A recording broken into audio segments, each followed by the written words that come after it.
Hey guys, this is Frank Yecker, and you're listening to Submission Radio. Hey, this is Rich Franklin. What's up, everybody? This is Chris Lieben. This is Diego Sanchez. Randy Couture. Alistair Overeem. Hi, this is Stephen Bonner. This is Don Fry. Hey, I'm Phil, Mr. Wonderful Davis. TJ Dillashaw. You're listening to Submission Radio. Submission Radio. Submission Radio. Submission Radio. You're listening to Submission Radio.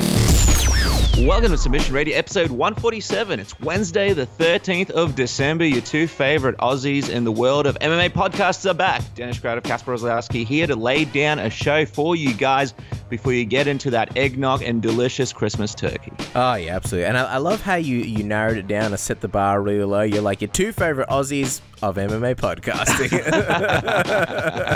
just to cover all bases. There's a lot of great... I don't think there's any other ones, so I think we're fine with that, right? Like Homer Simpson said, winner by default. That's the way we like it. But there's a lot of great Aussies out there. People probably, Hugh Jackman and I don't know. Chris Hemsworth? Yeah, I was forgetting. I knew there was one more. Yeah. Liam Hemsworth, that's 3. Yep.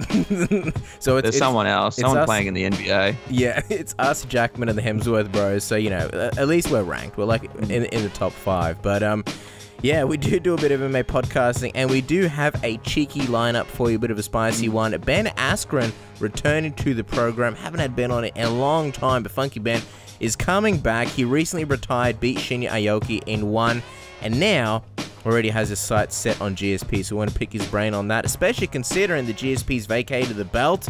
What's going on there? Are the stars aligning? We don't know whether he's coming back or not, but we want to get Ben's thoughts on that. Jim Ross, good old JR. Anybody who has ever been a pro wrestling fan or heard the word slobber knocker knows about Jim Ross, and so we've got him on to talk about a bunch of things. Obviously, Jack Swagger making his transition over to Bellator. There's Ronda Rousey. There are rumors that she's going to be making her transition over to the WWE, and what better guy to speak to about that than obviously the guy who was handling the talent for many, many, many years in the WWE, Conor McGregor in the WWE. How likely does he think this would happen, and what kind of role would he play in the WWE? And there's a whole bunch of other things to talk to Jim Ross about. Obviously, Brock Lesnar and his current status. Is he happy in the WWE? Is he leaving? Could he possibly leave? Could he ever possibly come back to the UFC? The man has obviously spent a tremendous amount of time with Brock Lesnar, so he's a good man to ask. Also, Coach Wink returning to the program. UFC 219 around the corner. We're going to be previewing it next week. Holly Holm, Chris Cyborg, of course. Coach Wink is the man to speak to about that. We want to get his breakdown. Obviously, the comparisons between Holly Holm upsetting Ronda Rousey and potentially going in to upset Chris Cyborg. So there is a lot to speak about. And of course, there is another guest. Oh, but quickly, Dennis, we were supposed to have another guest this week, didn't we? But unfortunately, it didn't pan out. We wanted to treat you guys, get another sexy, cheeky, spicy guest. Do you want to reveal who that guest was supposed to be? Yeah, sadly, Francis Ngannou was supposed to be on the program, but just with Christmas time, New Year's Eve, and the big fight confirmed, unfortunately, wires got crossed. He was actually on a plane when he was supposed to be on the program. So we're hoping to hopefully have a chat to him soon and deliver that interview for you guys. He was supposed to be on the show. We're super excited as well. It's going to be a Submission Radio debut, but don't fret. We've got a very exciting show for you guys nevertheless. And the other man that Kasper was alluding to, of course, a big return to Submission Radio, Damon Martin, who hasn't been around for a while. What happened, Damon? Have you forgotten about us? We'll find out about all this at the end of the program with Damon Martin. Of course, does amazing work with Flow Combat and just breaks stuff all over the internet. Break stuff. Sounds like he just destroys things. No, the guy is a destroyer when it comes to breaking MMA news. Also, Nerdcore Movement, the new Star Wars movie coming out. He is the best man to give us a Star Wars preview. And also, we'll talk a little bit about our favorite movies of 2017 and maybe even touch on Justice League, because that thing was just horrendous. Made our eyes bleed. Bad. So, guys, there's a lot of stuff happening. Before we jump into the show, just a quick reminder to follow us on Twitter at SubmissionAUS. I know that a lot of Australians don't use Twitter, but if you do, jump on and follow us, because there's a lot of fun stuff happening there. And, of course, Facebook.com/SubmissionRadioAUS. We're trying to throw on some fun videos on there. Fun videos are always good, especially during December. The Christmas spirit is well and truly alive, so who knows? Maybe we'll find some kind of Christmas video to put up there as well. So there's a lot of stuff happening, and you guys can jump on and follow us there. And also your iTunes reviews. I mean, we love reading them. If you guys enjoy the program, please leave us an iTunes review. It really means a lot to us. We read them personally, and there's a lot of gold that comes out. We love to read them on air from time to time as well. So who knows? If you put together a really funny one, may end up on the next episode of Submission Radio. And of course, in the comment section below here on YouTube, if you are watching us on YouTube, we love to get your thoughts on the episode. So throw them down as you listen and progress through the episode. And if you're not listening on YouTube, you can just jump on Twitter or Facebook and let us know your thoughts there as well. So a lot of opportunities there for you guys to tune in, for you guys to give us your thoughts, and for you guys to be a part of the Submission Radio conversation. But like Casper mentioned, we've got a big show coming up. We've got a first guest on the line, and Casper, I believe you're about to introduce him. All right, guys. Our next guest is a show regular and, of course, the coach behind some of the best fighters in the world. He is one half of the famous Jackson Winklejohn gym in Albuquerque, New Mexico. He is Coach Mike Winklejohn. Coach, welcome back to the program. How are you today? I'm doing good, gentlemen. Thanks for having me on. Love having you on, Coach. And let's talk about the big one, Holly Holm versus Chris Cyborg. This one has been teased for a long time. Is this the fight that you've wanted to see all along for Holly? Oh, yeah. You know what? It's just the thing. You know, Holly had a little bump in the road after she beat Ronda. But Holly's back, and she's a giant killer, and she's going to do it again. Absolutely. There's obviously a lot of similarities between that fight and this one. Before we get into that, in your opinion, because obviously this is a fight the fans wanted to see for a long time. At one point, we didn't know if it was going to come together. Why did it take so long for this fight to ultimately come together and become official UFC 219? Oh, I think both parties want to be paid. It's simple as that. It's black and white. Both fighters are very good at what they do. They have a big following. Holly's got a tremendous following. She's very marketable, and she needs to be paid for it. It's as simple as that. It's no different than anybody else. You know, everybody goes to work for money, and my job and our manager's job is to get Holly as much money as possible for our fights. I mean, now that she's signed the contract and it's all official, do you feel like she's getting what she deserves for this one? Because it's a big fight. Oh, absolutely not. No, she deserves much more, but it is what it is. You know, Cyborg's got the title. Holly doesn't have the title, so we don't have all the chips at the moment. And the fight is what's most important. Beating Chris Cyborg, puts Holly back and higher in where she will be the biggest name ever, in women's combat sports. So she's got to win the fight, and you got to do that first, and then maybe she'll get paid even more in the next one. How do you feel about the time frame, Coach? Because obviously this fight got announced very close to the fight date itself, and we're only a couple of weeks away. Is it enough time to fully prepare in your mind? Yeah, there's I think both camps were kind of in the back of their minds thinking there's a possibility of fighting each other. So I definitely think that both camps had enough time to prepare. I mean, Holly's obviously fought so many different women, not only MMA, but boxing and kickboxing. So when you look at Holly's past opponents across all combat sports, where does Cyborg sort of rank amongst them? Is this Holly's toughest test of her career, do you think? Or do you think she's faced harder girls in the past? It's different. You know what I mean? It's different times in her career, different people. Ronda had and everybody thought, once she grabs you, she armbars you. So we had to make sure that wasn't going to happen and defeat that. Chris Cyborg has that aggressiveness to her and a lot of punching power and kind of guy strength that we have to deal with. So there's just been different fights over her time. I don't think she's any stronger by any means than Sophie Matisse that Holly had fought before, that Holly actually got knocked out by and then went back and won a decision against. So Holly's been in there with different styles, and that's to Holly's advantage, that she has all that experience. Yeah, for sure. And you sort of mentioned and alluded to this at the top of the interview. Does this kind of remind you a little bit of the Ronda Rousey build-up, where Holly was sort of seen as the underdog taking on the unstoppable force, and here you have Cyborg, who's sort of seen in the same way, or almost like she's, I guess, Holly's next Ronda? Oh, yeah, exactly. There's no doubt about it. I think, and for good reason, most people have feared Cyborg. She's a little different than all the other women out there. And with that being said, people fear her power. Holly has wanted to fight from day one. Holly has never turned down a fight. She's never, ever even second guessed it. She just puts it in our shoes to make those decisions for her. But she always wants to fight. It's her manager and I that have had a tendency to, pull back a little bit and make sure she gets paid the money. And we know, obviously, you're always motivated for your fighters, but, does that give you a little bit of extra incentive, I suppose, to be excited for, once again, possibly defying the odds and shocking the world with this fight with Chris Cyborg on the horizon? Oh, absolutely. You know what? Behind the scenes, when we fought Ronda, we were pretty confident that we had the proper game plan to beat Ronda. Everybody thought, we were crazy. Everybody thought, Holly was crazy when she first fought Christy Martin back in the early days in boxing, because Christy Martin knocked everybody out. And Holly made that look easy. And she had those, what I call a Christy Martin moment, where Christy tried to throw a punch at her, Holly slipped under, and Christy almost went to the ropes. Guess what? Ronda did the same thing. And it's going to happen in the Chris Cyborg fight. She's going to have that same moment. So I was going to say, as a coach, you've got that same visualization. Does this feel to you like another Christy Martin, like another Ronda Rousey fight? Oh yeah. No, this is as big as they come. There's no doubt about it. Everybody's got nerves on both sides, I'm sure. They have to. You have to. It's very competitive, and there's a big buildup. I think it's something that the world wants to see. It's Holly and her speed skills and movement skills versus Chris Cyborg and what she does, where she just has a tendency to come straight forward and maul people.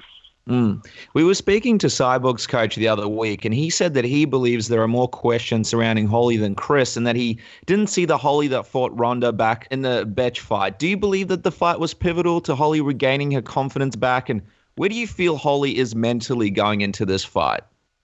She's 100%. She's ready to go. She had a lot of issues behind the scenes after she beat Ronda, but most of those have been taken care of, and she's there. And there's no waiting. She wanted to fight. We talked about, should we wait longer, take the fight, and get a lot of things in place. But she said she wants to fight, and that's what Holly wants to do. I'm just curious, with those issues, were they physical issues like injuries, or was it more personal stuff that was going on behind the scenes? Well, I'd say most of it personal, but there's a few injuries and stuff that was going on as well. So, it's just a mountain of things that, fighters have that it's hard to explain sometimes. And it is what it is. It's where we're at. And but Holly's going forward. When she fought Betch, she came back out. It took a couple of rounds to figure it out with Jermaine and, to build her confidence there. And a fight that I thought she had won. But, Holly's back. She's back to who she, what she does. She knocked out Betch Correa with a kick. And I know Cyborg's been, I guess, practicing, thinks she's going to hit her with it. But I still think Holly's going to hit her with that kick again. Just speaking of those injuries, did you ever have a time when Holly was going into a fight, you were a little bit nervous that she was going in, maybe not 100% physically there, and fans really had no idea about those injuries or impacts that they had on some of her performances before the Betch fight?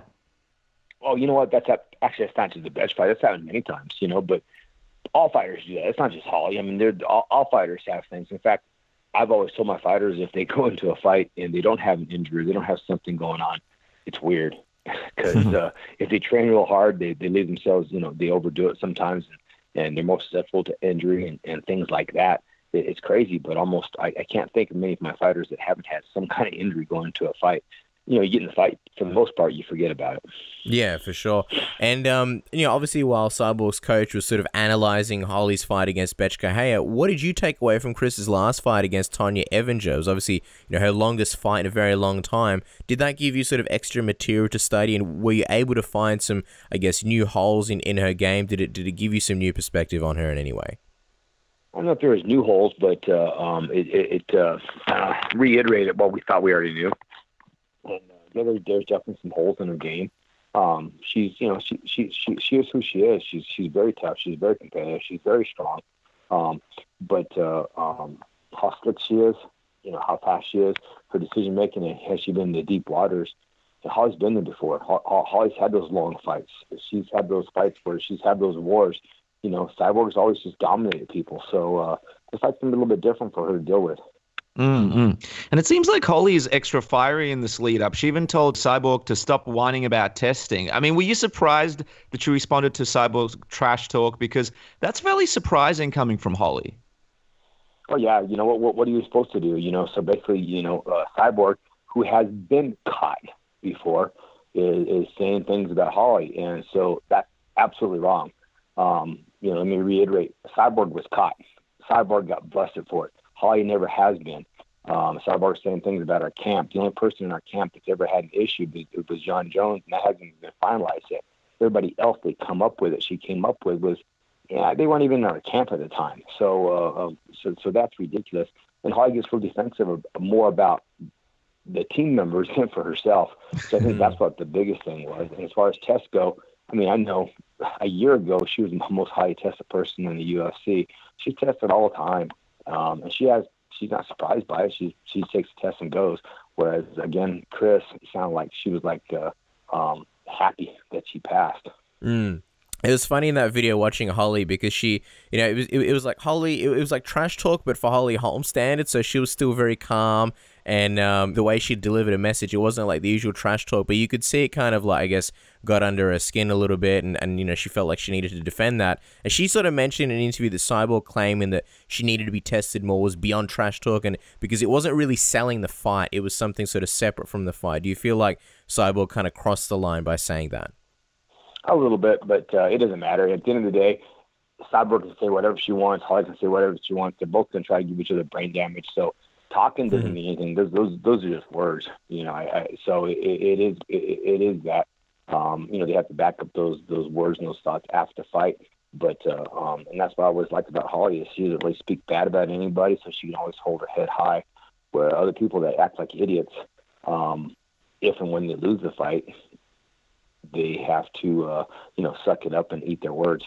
Now, you've always told us that Chris Cyborg is there to be hit. Just explain a little bit, what do you mean by that? And also, how much do you think the size difference will play a factor on the night of the fight? Well, you know what, Chris, I would assume, I could be wrong, I would assume she's always had to cut a lot of weight to get there and stuff. And there's always been people looking the other way. I personally think when fighters don't make it, and in this case, she's got to make weight because it's a world title fight. But if she wasn't going to make weight, there's no way I'd take the fight unless the judges gave us a point on everybody's scorecard. The first round, you just lost a point, and you lost the penalty money-wise. It's one of those situations. But with that being said, I think Chris will make weight. She has to. It's a world title fight. I think she'll have a little bit more size than Holly that way. But gotta be careful what you wish for. It depends how long the fight lasts. So I'm just curious because obviously it does look like Chris will make weight, but we have seen her weight cuts. They're pretty brutal, even at this weight class. If it doesn't come together, will you still be trying to request those requirements, the point on the scorecard and the monetary incentive if she misses the weight? Trying to get the boxing commission to do something last minute. It'd be nice to put those, have that set up ahead of time, but I don't know. I mean, I only hope and pray that she makes weight because Holly wants to win that world title. It's as simple as that. But I would like to see some kind of policy like that across the board for MMA fighters, because what happens is the fighter, he's trained his ass off and he wants to fight, and so he has a tendency to take the fight and take a little bit of money, but that doesn't really matter. It's about the win. How many times has that happened where they've lost the fight to the guy that didn't make weight? There's something wrong with that scenario, and the pressure that's put on the person to take the fight by the promoter, because you want to stay in good with the promoter. The promoter doesn't really care about the fighter, so I think it's up to the commission to penalize the person that didn't make weight. You're a man, you signed the contract. Perform. And I just want to clarify something you said before, Coach. I think you mentioned that something along the lines of sometimes fighters don't make weight and people look the other way. Do you think that there's been times, like even in the UFC, where a fighter hasn't made weight and it's been listed that they did make weight? I don't know. I'm suspicious. Let me put it that way. Was there a specific time? I mean, I don't want to throw him under the bus, but we had that situation with Daniel Cormier with the towel situation. Are you pointing to situations like that, or is there any other examples that sort of stick out to you? You know what? No, nothing specific that I'm willing to talk about and stuff. Like I said, I think there's always funny things they want the fight to go through. Towels underneath people's armpits, and people are lifting up on towels, and there's always things that are done. There's always tricks that's been done in boxing for years. And people find a way. People look the other way and they find a way. And some things just aren't right because people say it's only 1 pound, but that 1 pound could become 2 hours of pure death in a sauna, and it's just not fair. I know Chuck Liddell wrote in his book that a lot of fights they bring out the dodgy scales, and depending where you lean on the scale is depending the weight that you have. So I'm sure that a lot of that happens, especially the lower leagues and fighting. Just quickly, while we finish up talking about this fight, Coach, what is the official prediction? How do you see this fight playing out? Oh, Holly's stopping Chris Cyborg probably later in the fight. Round 4, round 5, she's going to finish the fight. Shock the world again. There you go. Holly Holm doing it again. Before we let you go, Coach, just obviously have to touch on some of the action from a couple of weeks ago, specifically Overeem's loss to Francis Ngannou. We imagine that would have been a bit of a tough one, but this is obviously a very motivated Alistair heading into UFC 218. In your opinion, what exactly went wrong during the fight? Oh, exactly what we had talked about not doing, which was basically you got to fight Francis Ngannou either very close or very far. At the end of his punches, especially on his counter or right after you punched, you don't want to be in that space, and that's the gigantic mistake that Alistair made. Andrei Arlovski made the exact same mistake. It's just one of those things that man hits so hard, you don't want to be right there. And it happens. Yeah, Alistair seems to be okay for it. He was on a big winning streak. He's won a lot of fights. He'll be back, and like Alistair said, you learn from it. Mm-hmm. Now, I know you're big on your fighters not taking damage, and we've seen Alistair, really get knocked out a number of times in his career. This one was pretty scary for a lot of the people that were watching. I know he said he was okay, but when you see stuff like that, do you pull a fighter aside? Do you talk to him about the damage that he's taken and the possible break that he needs to take and maybe looking into the future of his career at an older age after taking so much damage previously? Oh, yeah. There's always that concern. There's always that worry. Alistair is very, very, very intelligent. He's very smart. He has a lot of good doctors around him, and he's going to make those decisions himself. But honestly, he doesn't take a lot of damage in training camp, unlike a lot of people. People see the fights, but I believe most of the damage is behind the scenes. People that are constantly boxing a whole bunch. They're getting hit in the head. It's a lot of repetition.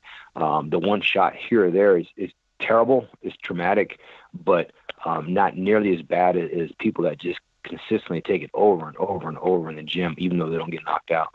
I'm just curious, does Overeem wear headgear in training now? I remember a while ago we interviewed him, we asked him about headgear, and he said, nah, I don't really like it. I don't really like to wear it. So it's amazing if he's not wearing it, and he's obviously doing something right to not be taking that damage. But I'm just curious if you guys have buckled down on that, said, Alistair, when you're in the gym, you have to wear the headgear. No, well, see, he's not wrong there. I think what people, I'll have this discussion with doctors all day long. I believe in headgear, depending on the style of fighter you are, causes more brain damage, because what it does is it has a tendency to lower your vision.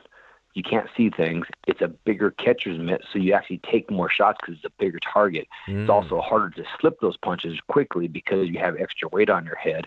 And then the punches that normally graze you and slide off, and you have a little bit of acid on your face, now they get caught, and it's constantly jarring your head.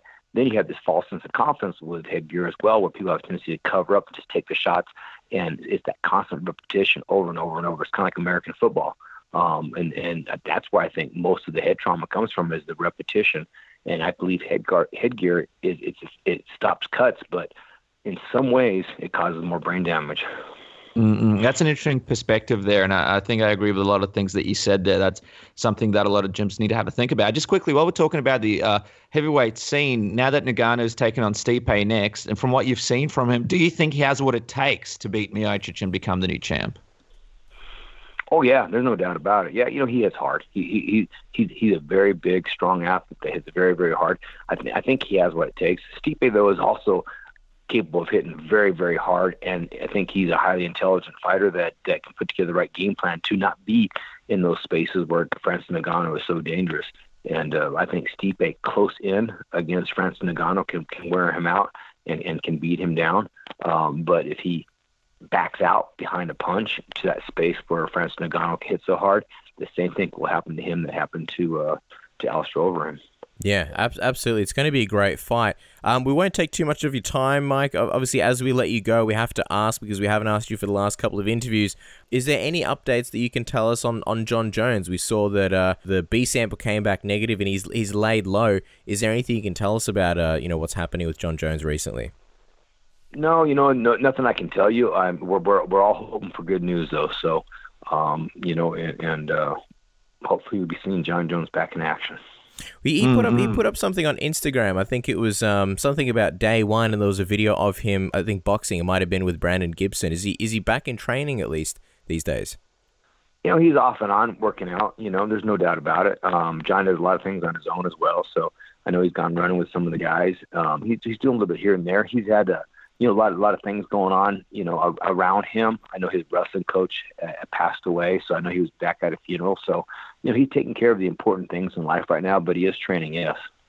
And I mean, I suppose people would be wondering when the next big update would be from all the stuff that's happening behind the scenes that you can't talk about. Do you anticipate we see some kind of update early 2018 as to what we can expect as the next step for Jon Jones? Oh yeah, that's I would expect by early 2018 we will have some answers. Well, it's all exciting stuff. Before we wrap up, Wink, we have to also, of course, wish your family, your wonderful family, a happy Christmas and New Year's. We usually talk about the fighting and the game plans for fighters, but give us your game plan for the Christmas break. I mean, I know you're a busy guy. You've got UFC 219 around the corner, and that's not going to help you help the wife, put the tree up or the Christmas lights around the house, or help out around the family making that eggnog. Oh, you know what? What other plans? I've already got the lights up around the house. Having a competition with the neighbor there, so I'm kind of forced to get more lights up than him. And so that's already done. And I plan on just a couple days off, Christmas Eve and Christmas. But the next weekend's Holly's fight, and it's gigantic. So I will detach because my family comes first. But it's right back to work. There's no doubt about it. I see the trademark look is the coach Wink with the tank top and the guns out. So you're obviously in phenomenal shape. But what's like a guilty pleasure meal that you're looking forward to eating over the holidays? Do you ever sort of, I guess, go off the diet and eat something crazy, or is it just lean, healthy stuff all year round, even in Christmas? I'm real blessed. My wife forces me to eat healthy, and she only cooks healthy food. So how lucky am I that way? Because I'm old. No doubt everybody's calling me old all the time, but if it wasn't for that, I really look old and uglier, I'm sure. But you know what? Probably my wife's going to make some. Actually, I'm looking forward to some green chili stew. We live in Albuquerque, New Mexico, and it's kind of known for green chili in this area. And I'm sure I'll have way too much of that for our Christmas dinners. Well, Coach, I think you're being too modest. You're kind of like the Brad Pitt of MMA coaches. You got to ask Izzy Martinez. We still remember that kiss from Melbourne after the Holly home win. Yes. Have a great holiday break. Best of luck with UFC 219, of course, guys. Go to jacksonwink.com. That is where you can find out all the information about it. You go up there and be a part of Jackson Will Kill John. You can stay up there. You can train with some of the best coaches and fighters in the world. Book your trip for 2018. Coach Wink has some hill sprints ready for you. So it's an experience you just cannot miss. That's jacksonwink.com. And, of course, watch Coach Wink at UFC 219 in Holly Holmes' corner in one of the biggest fights of the year. That's her against Chris Cyborg. Coach, thanks again for coming onto the program and gracing us on Submission Radio. All right, Dennis Casper, thanks for having me, guys. This is Chael Sonnen, and you are listening to Submission Radio. All right, guys. Joining us here on the program is the two-time NCAA champion, 2008 Olympian, the former Bellator welterweight champion, the one welterweight champion, still undefeated and recently retired. He's Funky Ben, of course, Ben Funky Askren. Ben, welcome back to Submission Radio. Thank you so much for joining us. Yeah, guys, I appreciate you guys having me, and what's a happy Wednesday down there now? Yeah. Yeah, we're in the future. Nothing much happening. Tomorrow should be fun for you guys. But welcome to the show, because we saw a picture on Instagram. This one was from November 30th, and you're on the couch. You got the kids with you. It says, retirement feels good. So, Ben, tell us, how's retirement life been treating you so far? It's good. It's really good. And so, obviously, I'm not retired in other aspects of my life. I'm still active there. But, not having to check my weight, not having to force myself to workouts. It's been feeling really, really good. And actually, man, I've had some injuries nagging me for like probably a year or two. And so it's really funny that when you stop training so hard, all of a sudden a few of these injuries have been starting to heal better. Well, how about that? I feel like that's the kind of thing that sort of makes one want to come out of retirement. But just curious, what are the injuries and how much of those were a factor of you sort of retiring from the sport? They were definitely a consideration. I mean, there's like one thing on my left hip / left low back, it was just like an everyday nagging pain issue all the time. And honestly, I kind of thought it would get worse when I retired because, I'm not so active sometimes. But, man, it started feeling really, it's like it felt better than it's felt in a very long time. And that was something I was dealing with. Like I said, like every single training session, every single day, it's having pain there. You mentioned that's sort of a part of the retirement. What was the main, I suppose, reason for retirement? Did you have other reasons as well why you wanted to step away from the sport? Well, my main one was that, or my main couple, I guess. I always said I read a lot of biographies growing up of athletes from all kinds of different sports. And one of the things that always struck me about athletes is they never retire in time. They always wait till way later. And they never save enough money, right? So they always end up getting to their goal, and they always end up bankrupt. And so that was kind of my thing: is don't stay too long and don't spend all your money. But the interesting thing is, obviously, you still look great at your age, even in your last fight. Was there ever like a specific moment in a fight or in training where you sort of took it as a sign or felt like maybe you weren't as good as you used to be, and that was kind of when the light bulb went off that, I need to be very careful about, my career. Maybe this is the right time to step away. Well, yeah, it's very interesting because, and I've said this in a few different interviews, but it's interesting because in MMA, I didn't start till I was 24 years old, right? And so my body can't handle nearly the level of training that I could, say, 5 years ago or 10 years ago. Like, I feel like 5 and 10 years ago, I was a freaking machine. I could just go and go and go and go, and I can't do that now.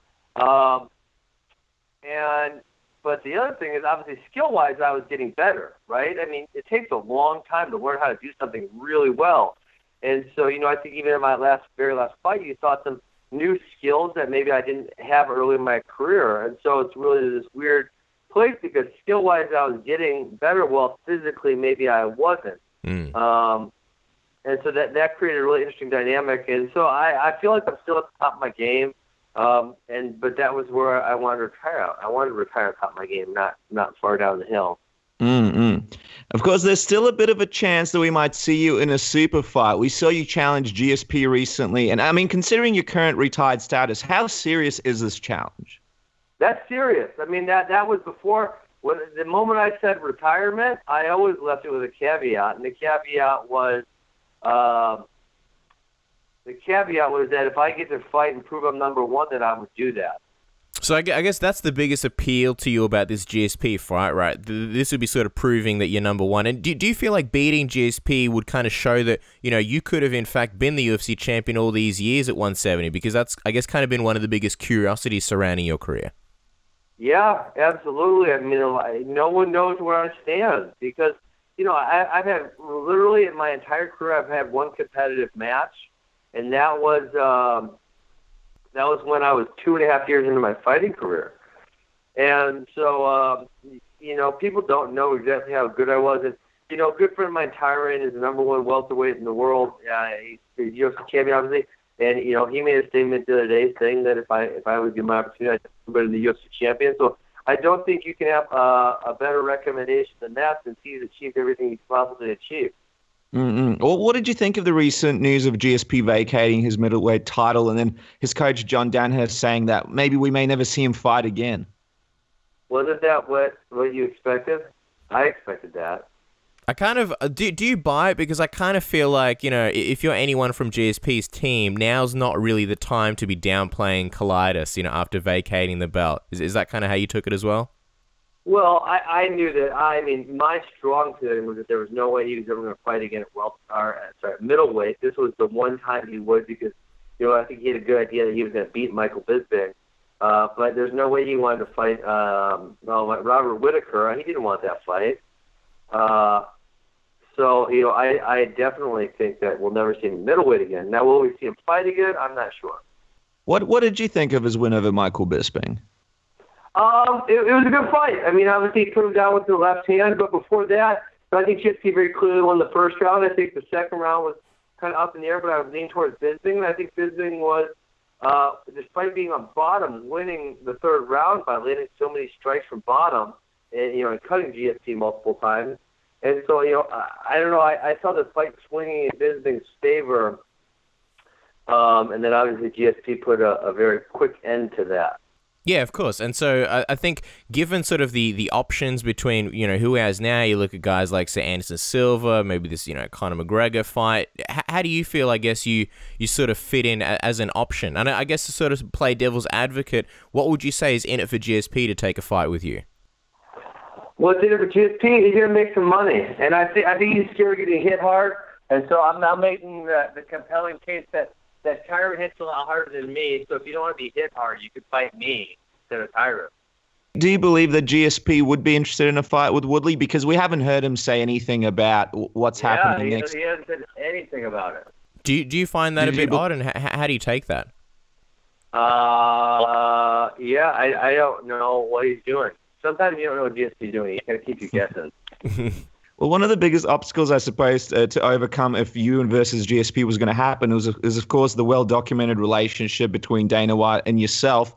How would you see that working out, the relationship between you and Dana, if this fight was to come together? Yeah, obviously there's some hurdles. I think we could see some things happen in the next 6 months to a year that would possibly open up the possibility a little more clearly than right now.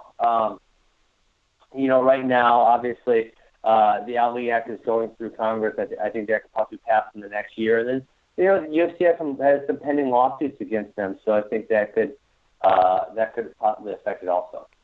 So just to be clear, if this was going to happen, you would be waiting until after the Ali Act would be implemented in MMA, right? So this would be like in a year or so? Yeah, I'm saying that would make it easier. Right.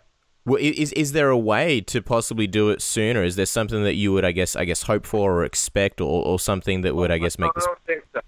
Beg your pardon? I think you guys are just have to wait and see. Just speaking of Dana, he was in a scrum recently, and when your name was brought up, he acted like he really didn't know if you were still around. Why do you think he doesn't really want to acknowledge your existence sometimes when media brings you up? Because he fears me. Did it sort of, I guess, rub you the wrong way in any way and make it hard to envision working together, or do you just sort of see it as him playing the game and not really meaning anything behind it? Dana White's a scumbag. I don't take anything he says with any value.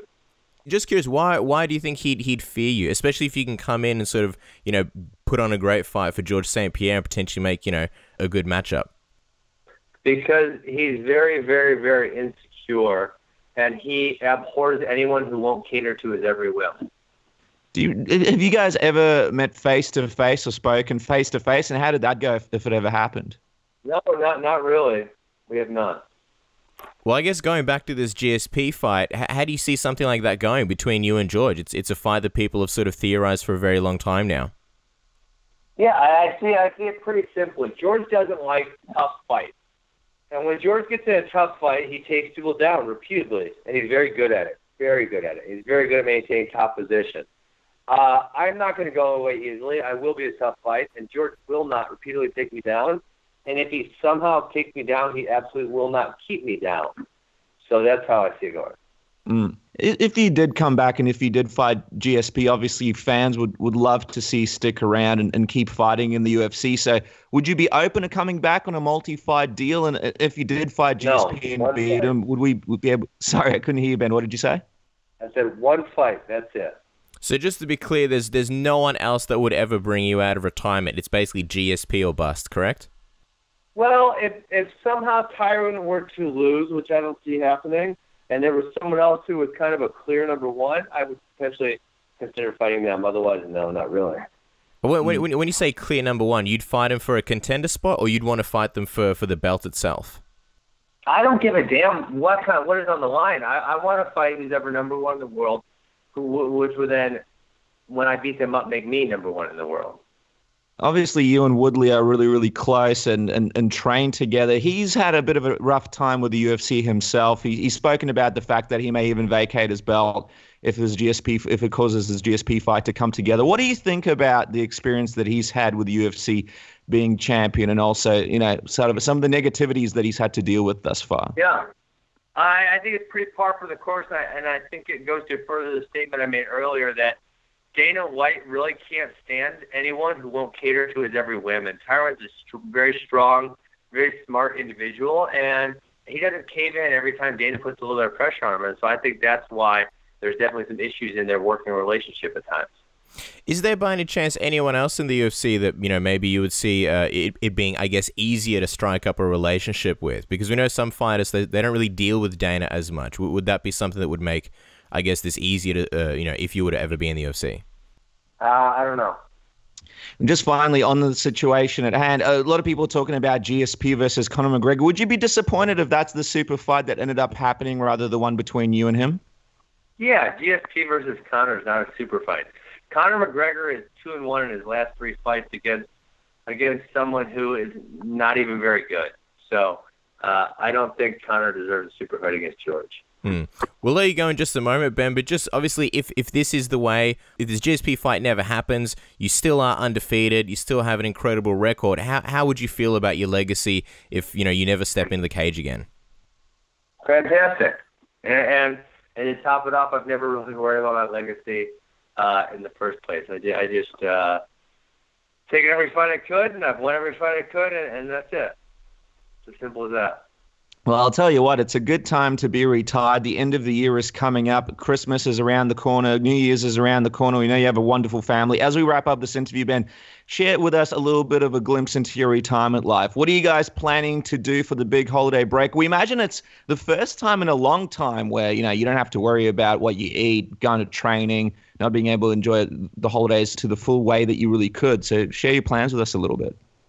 Yeah, I'm just we're staying home. Actually, just had a kid like 2 days ago, or 3 days ago maybe. I had a son. Oh, congratulations! Wow. Thank you. That's our 3rd kid, so we're just gonna stay home and lay low. What is the name of your brand new son? Ozzy is his name. Ozzy? No way! What a coincidence! You're talking to a couple of Aussies, and Ozzy is Aussies in the world. Do you think you'll get Ozzy into wrestling so he can be like his dad? Absolutely. Yeah, I mean, I don't know. We'll see if he loves it, but he'll always give it a shot. Well, it's exciting times for now, Ben. We know you're retired from MMA, but there's a lot of things on your plate as well. For all the listeners around the world right now, what do you want them to look out for from Ben Askren in 2018? We know this potential fight with GSP's on the side there, but if it doesn't happen, what are some of the fun projects they need to be keeping an eye open for? Max, my brother and I are just growing our wrestling academies. It's called Askren Wrestling Academy, and you can check us out on Facebook. I put a lot of good videos up there. There you go, guys. If you want to learn wrestling, obviously, you got to go to one of the best, and that is Ben Askren and the Askren Wrestling Academy. In the meantime, follow the man on Twitter and Instagram at Ben Askren. Ben, thank you so much for your time, man. I really appreciate it. All right, thanks a lot. Appreciate it. Hey, this is Ariel Helwani, and you're listening to Submission Radio with my 2 favorite mates, Dennis and Casper. All right, guys. Well, this is a special pleasure. Our next guest is one of the most iconic sports broadcasters of our time, known for his amazing work across WCW and WWE. He is the host of the Smash Hit podcast, The Ross Report, and the author of the best-selling book, Slobber Knocker, My Life in Wrestling. It's a pleasure to welcome good old JR Jim Ross back to Submission Radio. Jim, welcome back to the program. It's great to have you. Thank you, gents. Good to be with you again. The pleasure is absolutely ours, Jim, and we've seen that you've been extremely busy going around and promoting your great book, Slobber Knocker, My Life in Wrestling. We know the book came out this year, so tell us, why did you wait so long to put out a book, and why now? Well, I had time. My schedule for many years was so monopolized by WWE travel, pay-per-views, and every Monday night for Raw. So I never really, in my administrative duties, there was just no extra time in the day. So when I left the company in 2013, I decided that there were some projects I wanted to work on, and one was the book, and one was, a podcast, and some other things. I wanted a one-man show. So I had time, and I needed to I needed to invest that time in reinventing myself at 61 years of age then. So that was kind of the deal. Timing was a big issue, and I think I kind of wanted to reestablish myself that I'm still in the game in some shape, form, or fashion, and so been able to do that, especially with the Access TV and New Japan stuff I'm doing as well. So it was an extension of my slowing down a little bit, and I'm glad that we were able to finish it after my wife got killed. She was a big part of it. In March, she got killed, and I was in the home stretch of trying to be creative and write the rest of the book with Paul O'Brien. So it was challenging, fellas. It was challenging, but I'm glad that we got it done, and I'm proud of it. I'm really proud that we finished, and I'm proud that it's being loved by a lot of people around the world. Absolutely. And when we think about some of our favorite wrestling books, we think about Chris Jericho's first book, Mick Foley's early books, Bret Hart's book was really good. Did you kind of have a book in mind that kind of inspired you in the style that you were writing your own? Oh, gosh.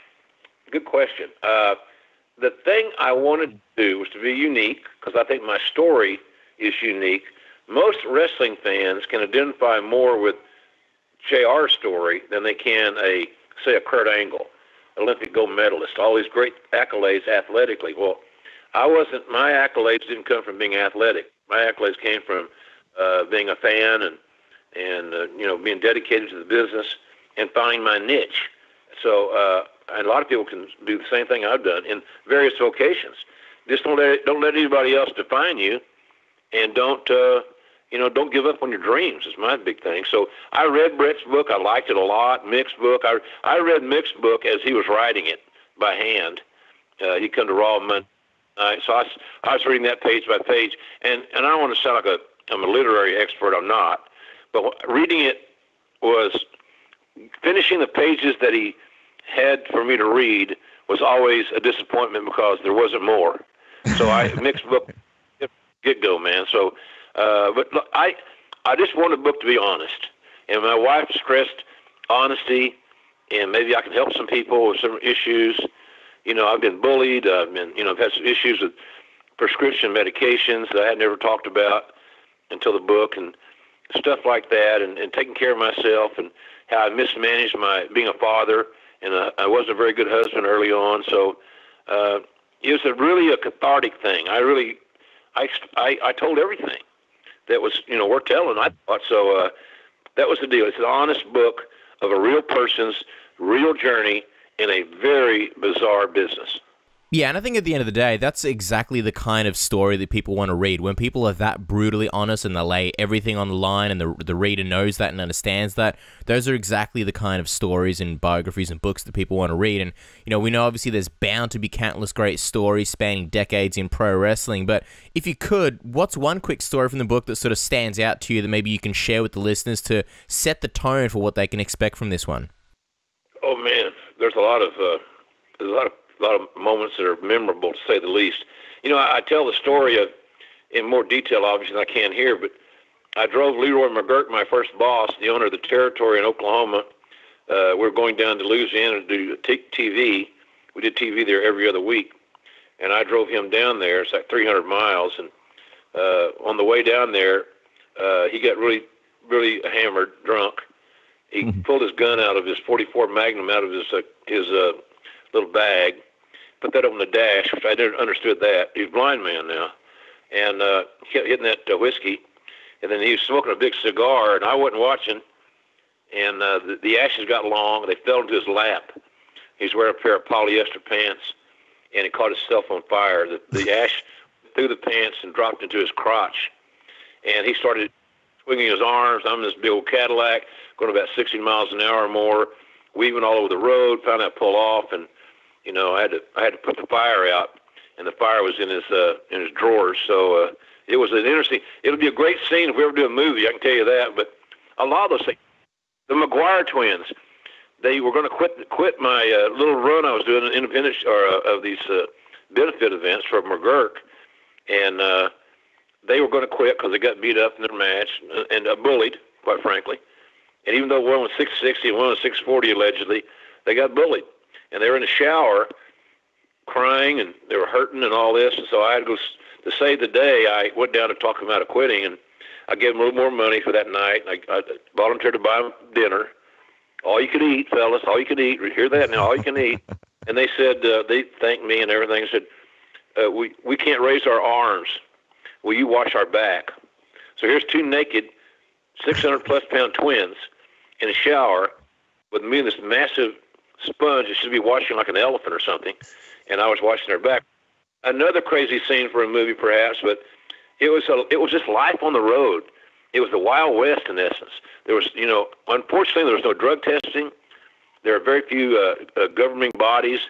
It was a strong survived, and that's kind of how I was raised in the business. That, you're very tentative here. You may stay a week, you may stay 10 years, but you got to live it day by day, and that's kind of how I've lived my career, day by day. Yeah, unbelievable. Obviously recommending everybody pick up this book. So many great stories, like you mentioned, like that one. So many fantastic things happening around that time in the world of pro wrestling. Want to get your thoughts on some things happening right now in the world of pro wrestling and MMA. But before we move on, just quickly, that word slobber knocker. I mean, a lot of people know that word because of you, because you're commentating, the way that you said it during a lot of these iconic matches. Are you one of the, I suppose, people behind this word? How did you come around the slobber knocker word? Because I feel like before you, I didn't really hear it used much anywhere at all. And now, down here in Australia, when something crazy happens, you still hear people trying to put on the Jim Ross voice and pull out the slobber knocker from time to time. Oh, Lord. Slobber knocker is a very old, like in the 1930s, 40s, American football term, because in those days, the players wore helmets, but they did not wear a face mask like they do now in American football. So their faces were exposed. You saw a lot of guys with broken noses and busted teeth and busted lips and so forth. And the old theory was if you hit somebody hard enough, the spittle, the froth, will be expelled from their mouth from the impact of the hit. Hence the word slobber knocker. The slobber comes out, the harder you knock it, the slobber comes flying out. And I heard old coach say that, and I didn't know what it meant either. And the more I thought, I was like in 7th grade. And so it's been around a while, and in the 60s is where I heard it. And then I filed it away, and it's kind of, I thought, well, that's kind of a cool word, cool term. So then I got in wrestling, and I just recalled it. It worked for a lot of situations. So that's what a slobber knocker is. Wow. Do you remember the first time you ever used that phrase? You said that you sort of filed it away for a later date. Do you remember the first time you ever whipped that one out during a match? I don't. I'm sure it was in the 70s when I actually used it on television. Now, a lot of the guys on American sports casting, especially in the NFL and USC and things, I've heard those guys use slobber knocker before. Baseball fights, hockey fights, those type of things. So it's getting out there, and it's actually in the Urban Dictionary, and I get credit for creating the word, which I didn't create, but I never thought I'd seen myself in the Urban Dictionary either. But it's just been one of those crazy things that's happened to me along the way.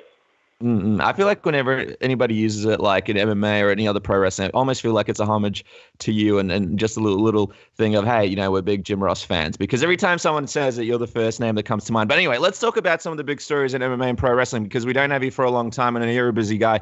One of the first things I wanted to bring up with you, Jim, was Jack Swagger's departure from the WWE to Bellator. For a lot of people in the MMA world, they may not really know how much of a big deal this is. But if people looked into his background, he was a top-level amateur wrestler in his day. So I want to know from you, how do you believe he'll do in his crossover to MMA?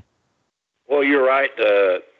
He was a 2-time All-American in collegiate wrestling at the University of Oklahoma, about 3 miles from where I'm sitting right now at the field house. He was a really decorated football player as well, defensive tackle. So big, rangy, strong guy. So the bottom line of it is he's a legitimate athlete with some really strong credentials. The key to me for him being successful, because he's not starting as a pup. He's got a little age on him. Maturity, better way to say maturity perhaps. He's not beat up. He's not wore out. He's starting a new sport kind of late. But with that said, his athleticism will make up for that. The key for him, in my view, he's got to get a great striking coach that can teach him to effectively strike, but more importantly, perhaps, is to effectively defend the other guy's strikes. And I've seen that a lot of the really great amateurs in MMA, their one Achilles heel oftentimes is their striking defense. So if he can get striking defense down and he doesn't get overmatched early in his fights, I won't count him out of any fight. I'll tell you that. He's a tough guy. I got him signed. I'm looking at my couch right now. He was sitting on it many nights, talking about what's next.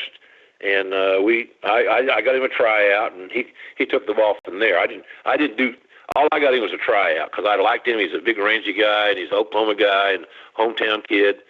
But I think he has a chance. Again, striking defense seems to be the key. Yeah, and I like your honesty. You're obviously not overcommitting to him being the next great champion or the next big thing. But you mentioned striking defense, and of course, a lot of people think of Brock Lesnar, who had incredible success, obviously came from the WWE, also a big, powerful, athletic guy, also had the wrestling acumen as well. But given Swagger's wrestling credentials, the fact that he was also athletic enough to have a background in football, and just the era in which Swagger competed as a collegiate wrestler and the guys he faced along the way, do you think he could possibly be even more gifted than Brock Lesnar? Well, that remains to be seen. Lesnar won a national title here, NCAA heavyweight champion at Minnesota. And right after he won that, we signed him. And Jerry Briscoe and I have been working on that for 2 years. We could have signed him a year earlier. Nobody knows that story, but we didn't. But I don't know, man. I mean, Lesnar is such an extraordinary big athlete. I mean, he's bigger than Swagger. He probably is stronger than Swagger. But, you can't judge a man's heart by weight and inches, that's for sure. But, boy, to say that he's going to be better than Lesnar would be a tall task to predict. Hey, I'd love for him to be. That'd be great for him. He'd make some great money. But Lesnar's just kind of that once-in-a-lifetime guy that we just don't see come along very often.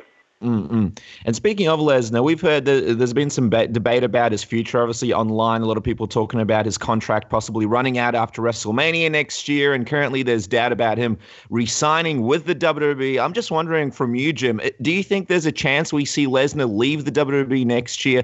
And if so, I mean, where would he go? I don't know the answer to your question, but I'll tell you this.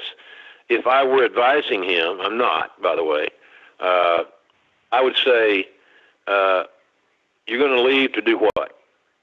Are you going to leave to retire and not do anything but hunt and raise your sons and be a good husband to your wife? I don't know. Are you going to launch another career? Well, some guys like to do. Sometimes they need new challenges. I read where he might be play the son of the in the Rocky movie, the Creed's opponent that got beat by the Russian guy, and he may play that Russian guy's son. I read that. I had no idea if it was even true. But I don't know why he'd want to leave. He's got a beautiful schedule. He's making well north of 7 figures a year. And he works part-time. And he has fun. I don't know why I would say this. I'd answer the question. Leave to do what? That's better. So, because he can still be contracted to WWE and make movies or things like that. I don't see him getting back into MMA. Now, I might be wrong on that one, but I don't see that being a fit for him going forward. But I can certainly see him in Hollywood. I can certainly see him doing other things like that, but that's not really his style either. He likes to be home or working at wrestling. So I don't know why he would leave, other than the obvious, scheduling and so forth. My boys are getting older, but he's got a great gig, man, and I think he really embraces it and appreciates it. And obviously, as far as the MMA fans go, obviously every few months there's headlines or rumors that pop up about, maybe Brock Lesnar will come back, or here's a theory on how he possibly could come back. You're sort of the feeling that it's unlikely that he'll come back to the UFC or MMA in general. Why is that? Well, he's been there, done that. He got that one more match when he beat Mark Hunt at WrestleMania 200, UFC 200. I was there, by the way, so I saw it in person. He's 39, almost, is he 40? MMA fans jones about Lesnar being gone because the MMA in general is lacking superstars. They're lacking box office attractions. They're no different than any pro wrestling promotion in the world. Their job is to create superstars that people demand to see more of. And right now, of course, with the fighting as it is, you're lucky to have 3 fights a year if you can stay healthy. And there are no major stars that are early 20s, young guys that are like the next big thing. I don't know who that is. And there's always everybody's got an opinion, but the MMA world in general, the reason people are jonesing for Lesnar is because they got nobody better to cheer for right now. That's why they wanted George St. Pierre back. That's why they want Cain Velasquez back in the ring. They want Conor McGregor to fight again. Well, I'm not missing any new names here. I'm missing all these dudes that got some mileage and a track record. I mean, it's a little bit of a different game to pro wrestling, but when you see the way the UFC builds some of the names and the way they go about, I suppose, putting some of these matchups together, do you think they could do something a little bit better to sort of build names a little bit quicker, maybe put together smarter matchups or go around promotion in a different way to sort of, I suppose, build up a lot of these cards that fans do believe are a little bit lackluster?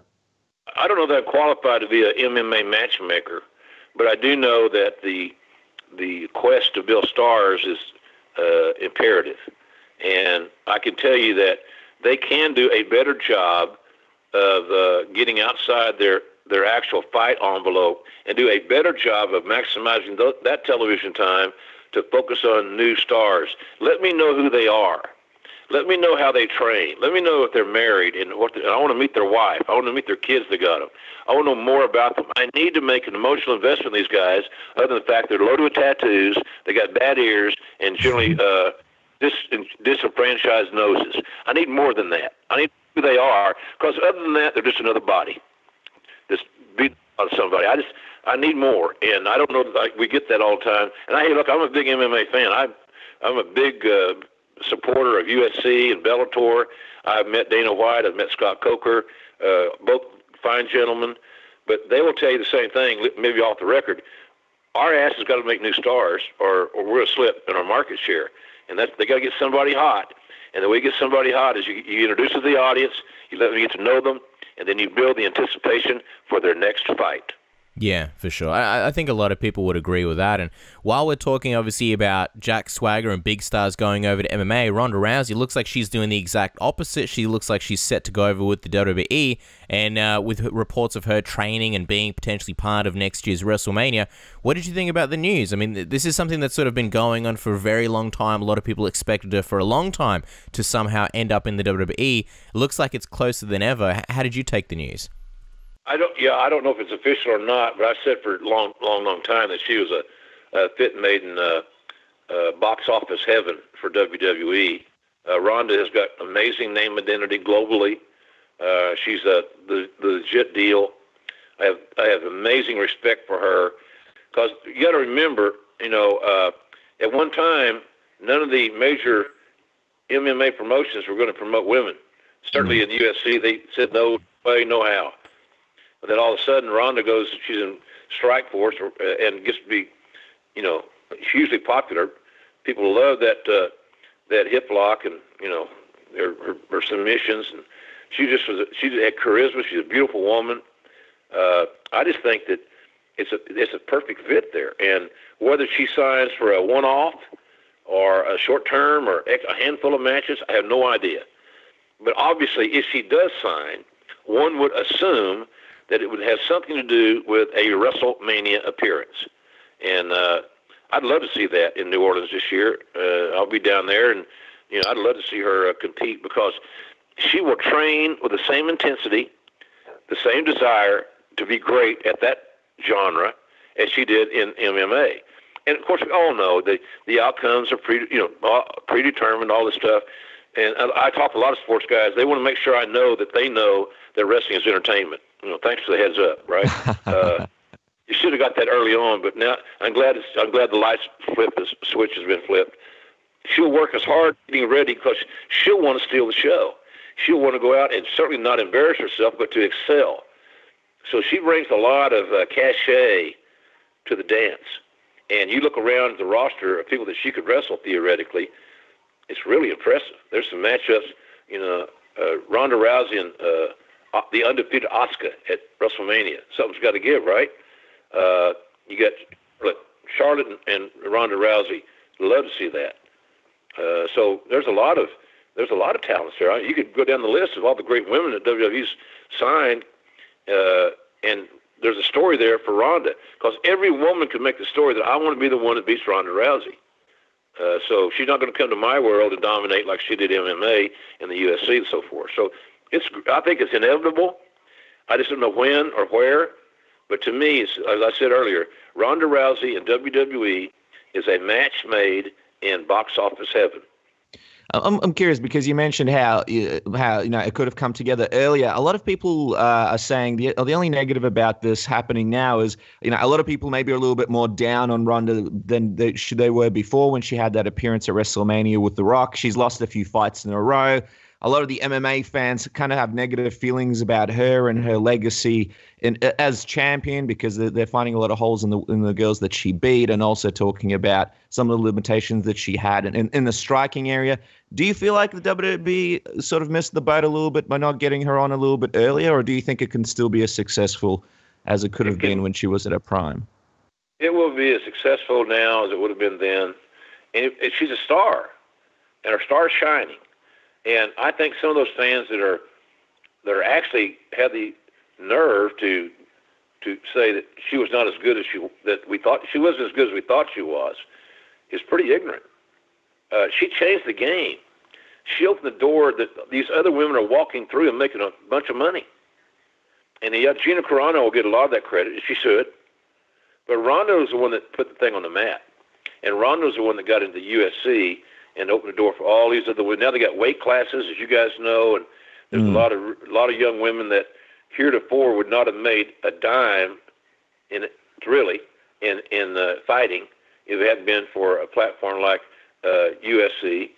And of course, I'm not caught on the Strikeforce women thing yet, but Strikeforce is building a brand, and they're in the process of building a brand. So, and maybe Swagger, as you guys mentioned, can help them there. I don't know. I hope he can. But Ronda's a star, and I would be as motivated to sign her now as I would have been 5 years ago.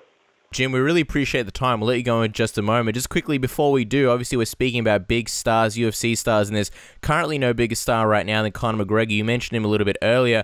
Do you believe that Vince McMahon actually knows who Conor McGregor is? How well do you think he knows, about him, who he is, and would he have an actual legitimate interest in bringing him into the WWE and potentially working a program? Oh, yeah. Vince knows who Conor McGregor is.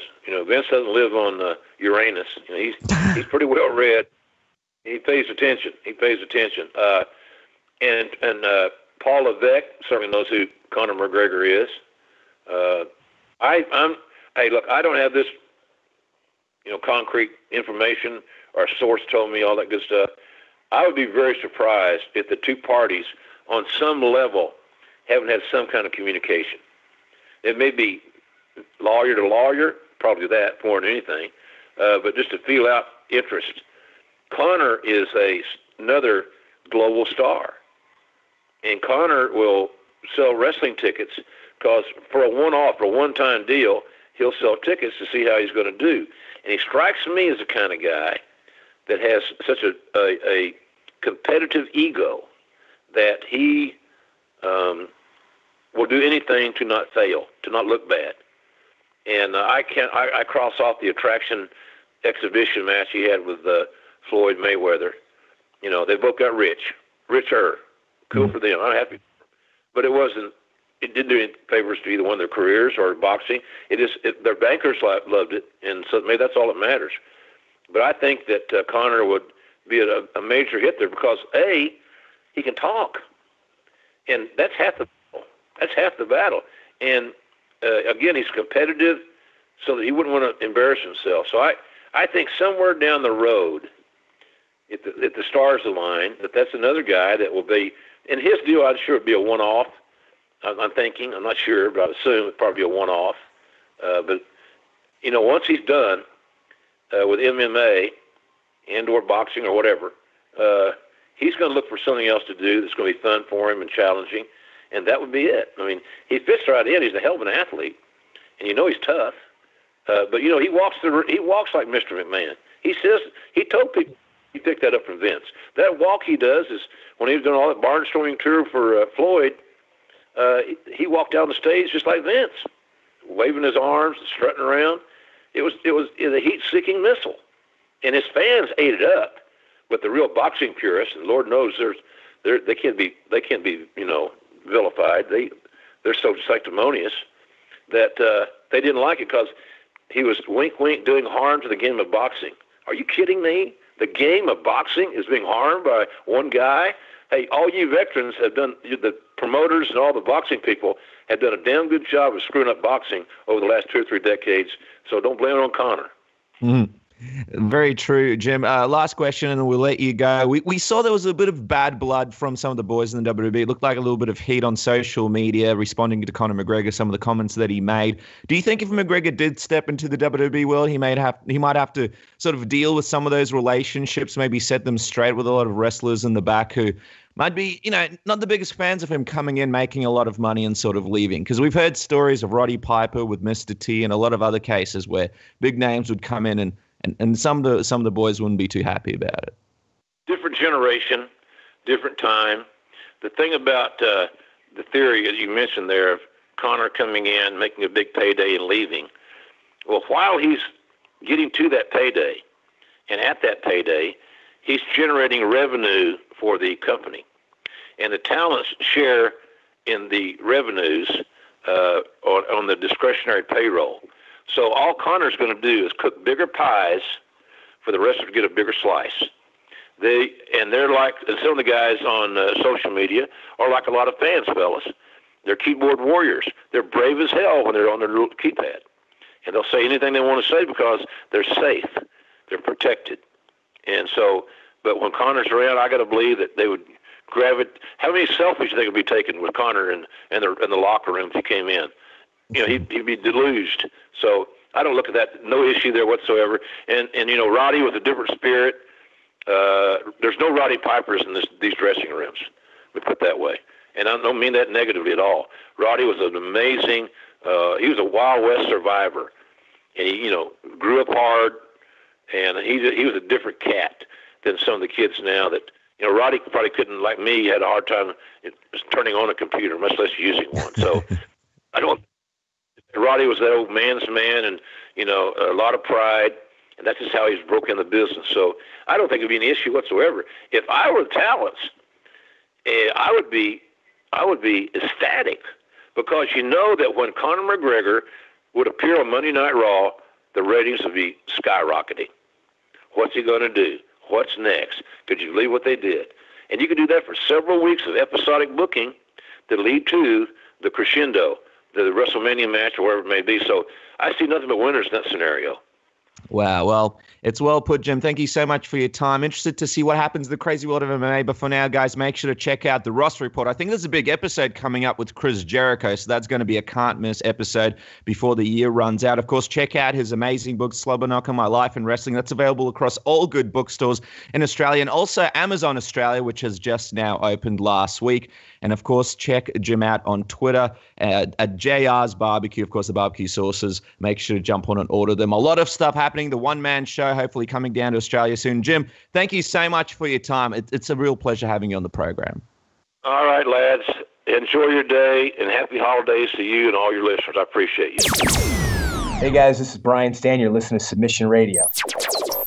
All right, guys. Joining us here on the program is a man that's been absent for quite some time. Many people have been talking about him all over the world. When's the big return to Submission Radio, they would say to us in the grocery store as we were perusing the vegetable section. I'm, of course, talking about the man himself, Damon Martin, who is a superstar not only on nerdcoremovement.com, but his excellent articles on Flow Combat Fight Society podcast. He joins us back on the show. Damon, welcome back from the abyss. It's good to have you back on Submission Radio. Where the hell have you been? You guys don't call. You don't write. I felt like I wasn't loved anymore. I was like, what is going on here? Well, it's kind of like, I don't know. I feel like the letter system in Australia is a little bit slow. We wrote you some letters, and I think we wrote them 2 months ago, but they might come around before 2018. Just like the music, we're listening to the hits from the 80s and other excuses such as that. The dog ate our phones, Damon, but it's good to have you back on the program. There's a lot of crazy things happening in this crazy world of MMA, so we're excited to have you on to talk about that, and also later on talk a little bit of pop culture, because there's a lot of exciting things happening there as well. We're going to kick things off right now with an exciting moment from the past weekend with Brian Ortega. Won that very nice, got that very nice submission win over Cub Swanson. A lot of people super impressed with Brian, and a lot of people who really haven't been following his career. It's kind of like a star is emerging out of the ashes. A phoenix is coming out of the ashes. Give us your reaction, Damon. What did you think of this win? And what do you think it does for a guy like Brian, who's a good-looking guy? He loves to surf, but, he's been a little bit I suppose, under the spotlight, not really in the spotlight until this sort of big win came around.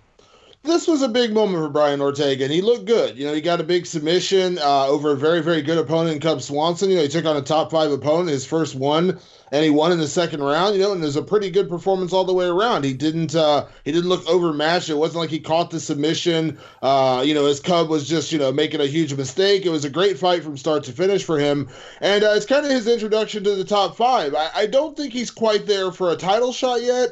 I think what it does is it introduces him to kind of the wider audience of UFC fans who really didn't know much about him before now. Because as far as I can remember, he had never really been a part of any big pay-per-view or any, big co-main events or anything like that. So this is kind of like a coming out party. If you didn't know who he was, now you do. And hopefully his next fight, while it's not going to be a title shot, at least in my opinion, you give him somebody like the Korean Zombie, which would be a phenomenal fight.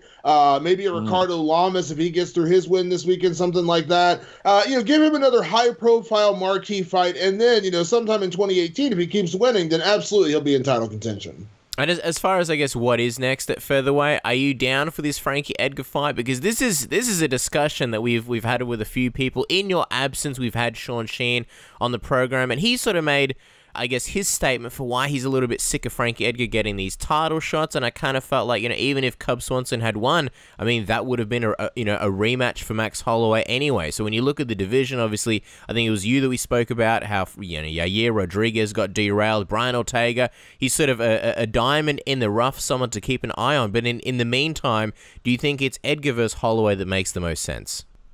To me, it has to be because, Frankie, listen, I understand, they say Frankie, with the title shots or whatever, but I mean, listen, the guy earns them, you know what I mean? And it's not like he's just going through, lackluster competition. I mean, he beat, Jeremy Stevens and Yair Rodriguez in back-to-back fights. I mean, all the hype in the world. I mean, everyone assumed if Yair had won that fight, he would have been fighting for the title. So I don't understand why it's so wrong because, I mean, Frankie just mauled him to say that he shouldn't get a title shot, and I don't think he should lose it on an injury. I thought if Cub Swanson would have gone out there and kind of wiped the mat with Brian Ortega, maybe, you could say maybe he leapfrogged him just because maybe that would be a more exciting fight, even though it's a rematch. But as good as Brian Ortega looked, I'm not ready to throw him in the deep end for a title shot. I think some guys, I look specifically at guys like Henry Cejudo, who get title shots too early, and I feel like it's a setback in their career that they don't really need. Now, I'm not saying Ortega is not ready, but why not just make sure? Give him one more big fight. Like I said, I would love to see that matchup with the Korean Zombie.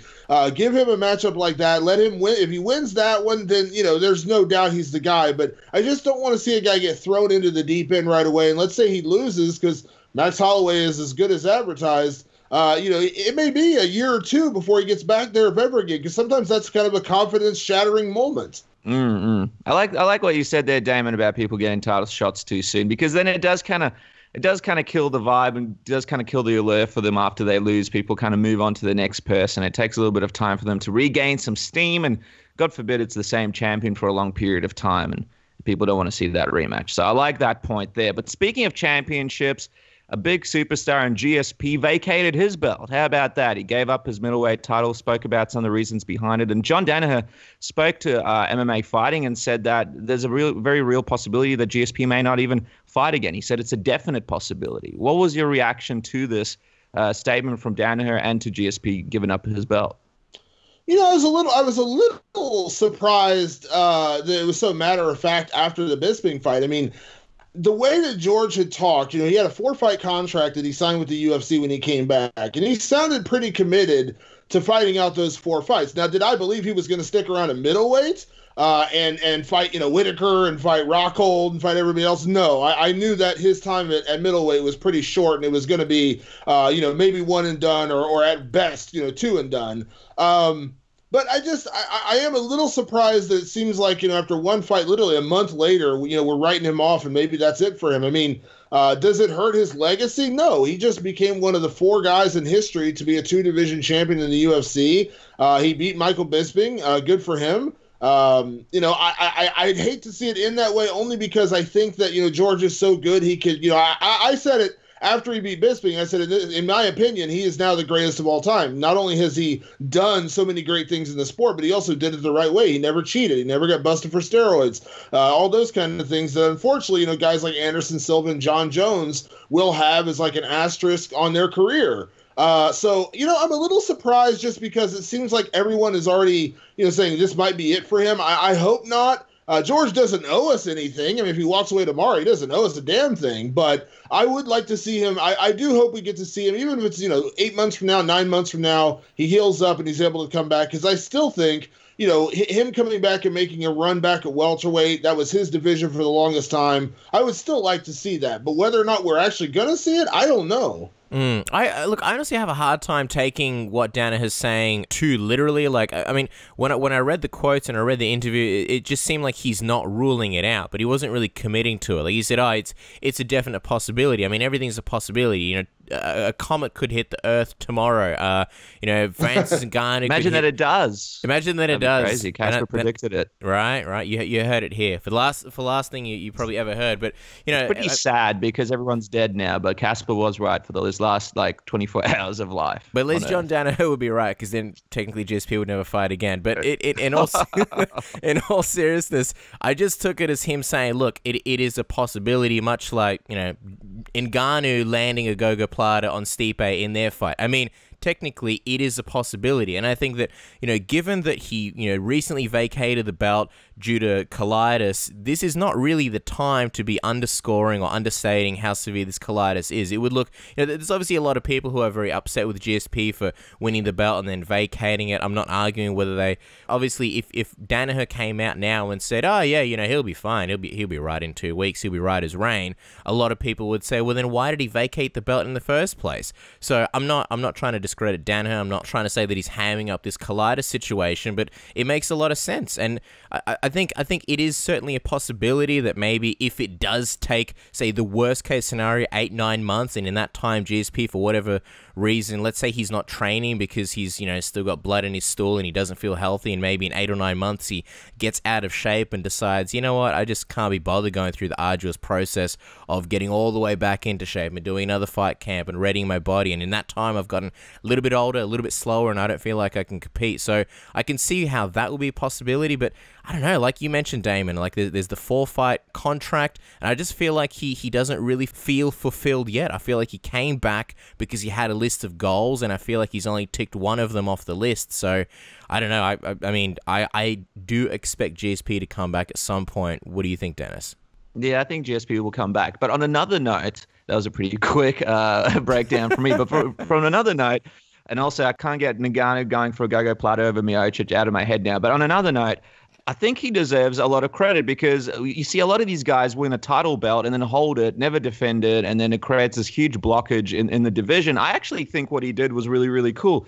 Gave up the belt, vacated it, let Rockhold and Whittaker fight for this title in Perth, in February next year. So that's really helped out the UFC in that regard. It's also kind of helped out Whittaker, because I think a lot of people felt like Whittaker was really kind of the true champion in the division, because he had fought, sort of the who's who in his last few fights as well. And it didn't hold up anything. I think it was kind of almost, I suppose, the best thing to do. He could have held on to that belt for a lot longer, I feel like. Could have kept the discussion going. Maybe would have even helped him, I don't know, make a bit more money from sponsors or whatever else he's got going on the side. But he vacated that belt right away. I feel like he deserves some credit for that. I know a lot of people are negative about him vacating that belt, but I'm actually applauding him for doing it. I think it's pretty cool that he did it. He did it quick. Everything's moved on now. It looks like the middleweight division is back to the way it's supposed to be. And, from what we've seen with the likes of Conor McGregor and some of the other stuff happening between champions and the possibility of, who knows, maybe if TJ Dillashaw fights Demetrius Johnson, that division gets held up and a whole bunch of other stuff happens. Aldo getting that featherweight belt, and then him and Holloway having to go through the whole scenario there. I think it's actually pretty good for the division. And I think it's pretty good for the sport that this thing was done so quickly. So from that perspective, I actually think GSP did something pretty cool. So that's good for him and good for the sport there as well. I want to talk to you guys, though, about this Whittaker-Rockhold fight now being confirmed for Perth. Damon, what do you think about this fight being official now for this UFC 221 pay-per-view in Perth? And just in general, are you surprised that the UFC is going to Perth for a pay-per-view? I mean, the difference in time, the fact that it's, on the other side of the world for media, did it surprise you that they committed to another pay-per-view down here in Australia?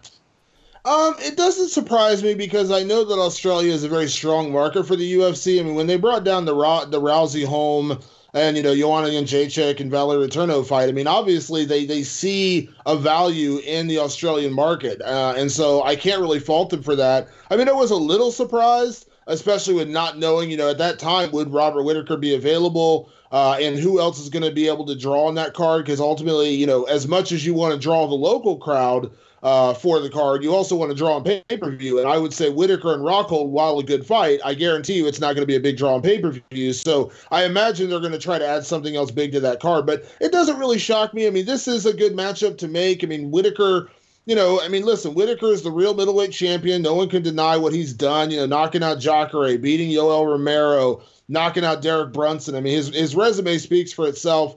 And, you could make the argument, did Rockhold deserve the title shot? You could argue one way or the other, but when you consider who Whittaker's already beaten, Rockhold really was the best option. I mean, he's off a win over David Branch. He got upset by Michael Bisping, and a lot of people's opinions, Luke Rockhold is still the best middleweight fighter in the world. He just doesn't have the belt. So I think it's a fight that makes sense. I think they just need to add more to the card to really get people enthusiastic, because if this is the headliner and there's no, big marquee co-main event, I think this card's going to struggle a lot on pay-per-view. Maybe not locally, because I think Robert Whittaker will draw a crowd. But again, like I said, that's not really what matters in the grand scheme of things. They're not making their money from ticket sales. They're making their money from pay-per-view. And I feel like almost the UFC have to make it up to the Australian fans, because with this past fight night in Sydney, Verdun versus Tibura, it obviously copped a lot of flack, not only from people all over the world, but especially a lot of the Aussies. A lot of people were hitting us up and saying, look, we've been to every single UFC event here in Australia. We're not going to this one because the card is so weak. And then, unfortunately, afterwards, after the actual event itself, people weren't really, convinced of anything different afterwards. So I'm very curious what other kind of fights they'll put on. I want to ask you, Damon, what else you sort of think might land on the card. I think a lot of people are expecting, maybe 2 title fights, especially because, like you mentioned, Whittaker and Rockhold aren't the 2 biggest names. But just quickly, I love this matchup. To me, it feels kind of like, remember UFC 194 when Chris Weidman and Luke Rockhold fought, and you just got this feeling like this is a true fight between 2 of the best at the time. And obviously, Weidman's career took a different turn, and then Rockhold had his issues as well. But this, to me, feels like 2 really, really, really elite guys. And so I like that. I think that for everything that's been wrong with the middleweight division over the last, year and a half, where, the belt hasn't been defended, and then when it has been defended, it's been against, questionable challenges. I think this fight it doesn't undo that damage, but it kind of sets things on the right course. So we've got 2 just unbelievably elite guys, and I think it's going to be an amazing fight. Kind of like Yoel Romero versus Robert Whittaker was. But I'm curious with you, Damon. Do you think there's a chance that Perth does get a double title fight? And if that happens, who else do you think will end up on the card? Who else would even be available? Well, I think it's a natural you put Mark Hunt. Now that he's cleared, I think you got to put him on the card. I know he really wants that fight with Mauricio Verdum. I would hope the UFC would entertain making that fight. I mean, that is a big fight. There's some personal rivalry there, and obviously Mark Hunt's going to draw a crowd. He's also, he's from that area, New Zealand, but obviously he's going to draw a big crowd in Australia, and he's a very popular guy. So I think you got to imagine that he's going to be on that card. As far as another title fight, as you said that. And as I'm thinking about it in my mind, because I saw the statement from the press conference today, literally the only person who would be available in February is Rose Namajunas. I mean, that's it, because the heavyweight and light heavyweight titles are both up for grabs in January. The middleweight title is obviously already on the card. Tyron Woodley's out right now with a shoulder injury. I mean, I know he said he may not have surgery, but I'm just kind of putting him on the shelf right now to pretend that he's not going to be fighting. Let's be honest. Come on. Him versus GSP in Perth, that's not going to happen. Yeah, Conor, clearly that's not going to happen. Tony Ferguson is out till at least March or April with his elbow surgery. You got, Max Holloway, but I can't see him doing a quick turnaround. And obviously Frankie Edgar's not going to be ready by February. You got TJ Dillashaw is going to fight Demetrius Johnson. There's 2 more champions out of the the playbook, and they're not going to fight. If they end up fighting, it's not going to be till later in the year. And then when you look at the women's divisions, you got Cyborg. She's tied up. I mean, Amanda Nunes, I guess, would be a possibility, but who would she fight? There's nobody really available. And then you got Nico Montano, who's going to be out for a little while with an injured foot. So, yeah, it's pretty much Rose Namajunas or Amanda Nunes, and they dig up somebody to fight her, which at this point, I don't know who that could be. They just got to give Hector Lombard a title shot. Just create a new title and put it on in Perth. I think that's the only way to do it. The Australasian title. Go to the WWE route, how they had the European champion. Just have a UFC Australian champion just for these kind of cards. But one of the big title matches that you did mention is Miocic versus Ngannou. And Casper, before I get Damon's thoughts on this actual matchup, what do you think about Ngannou as a breakout star for the UFC? Because I know a lot of people are big on this guy. When you look at him, he's got this huge presence. He's a big, powerful heavyweight, a heavyweight that people really, love watching because you never know when he's going to put someone out. When it comes to speaking English, when it comes to sort of that aspect of it, he's still kind of new to it, but he is able to answer questions and take questions from the media. He's definitely got his own style, his own presence. He seems like a fun guy. Is this a potential breakout star, the next big thing for the UFC? I mean, maybe, and I want to get Damon's thoughts on this as well and get him to weigh in. I think we're sort of in this stage of wait and see. I think there's definitely something about him. I think he's got this sort of enigma where people want more, but there's a difference between sort of, the MMA fans, the MMA media wanting more and, a fighter actually transcending as a crossover star. I think he sort of represents the everyman because he had a lot of struggles, and I think, where... as regular people, we all have struggles, and that's something we can relate to. But I just, a lot of people are pegging him as the next big thing, the next big star. Like, could he be the next big Conor McGregor? Could he be the next big Ronda Rousey? And it's like, I feel like we've had a similar Ngannou in the past in Junior Dos Santos. They both have similar stories. They're both the sort of quiet, humble, nice, polite fighter who goes in there and knocks people out and leaves people, in a devastating pool of themselves. And even their backstories, where Junior Dos Santos was also homeless. That's why they call him Tzigana. That's why he's the gypsy. And obviously his story from moving from somewhere like Brazil, which is obviously not exactly a rich country, or at least not his background, to making a better life for himself. And unfortunately with Junior Dos Santos, one of the things that stopped him from becoming a star is not only his decline, but the fact that he got destroyed by Cain Velasquez a few times. So that is entirely possible. If he goes in there and Stipe beats him and destroys him, and then somebody gets another title shot and then he gets destroyed again, I mean, we could see that halt. But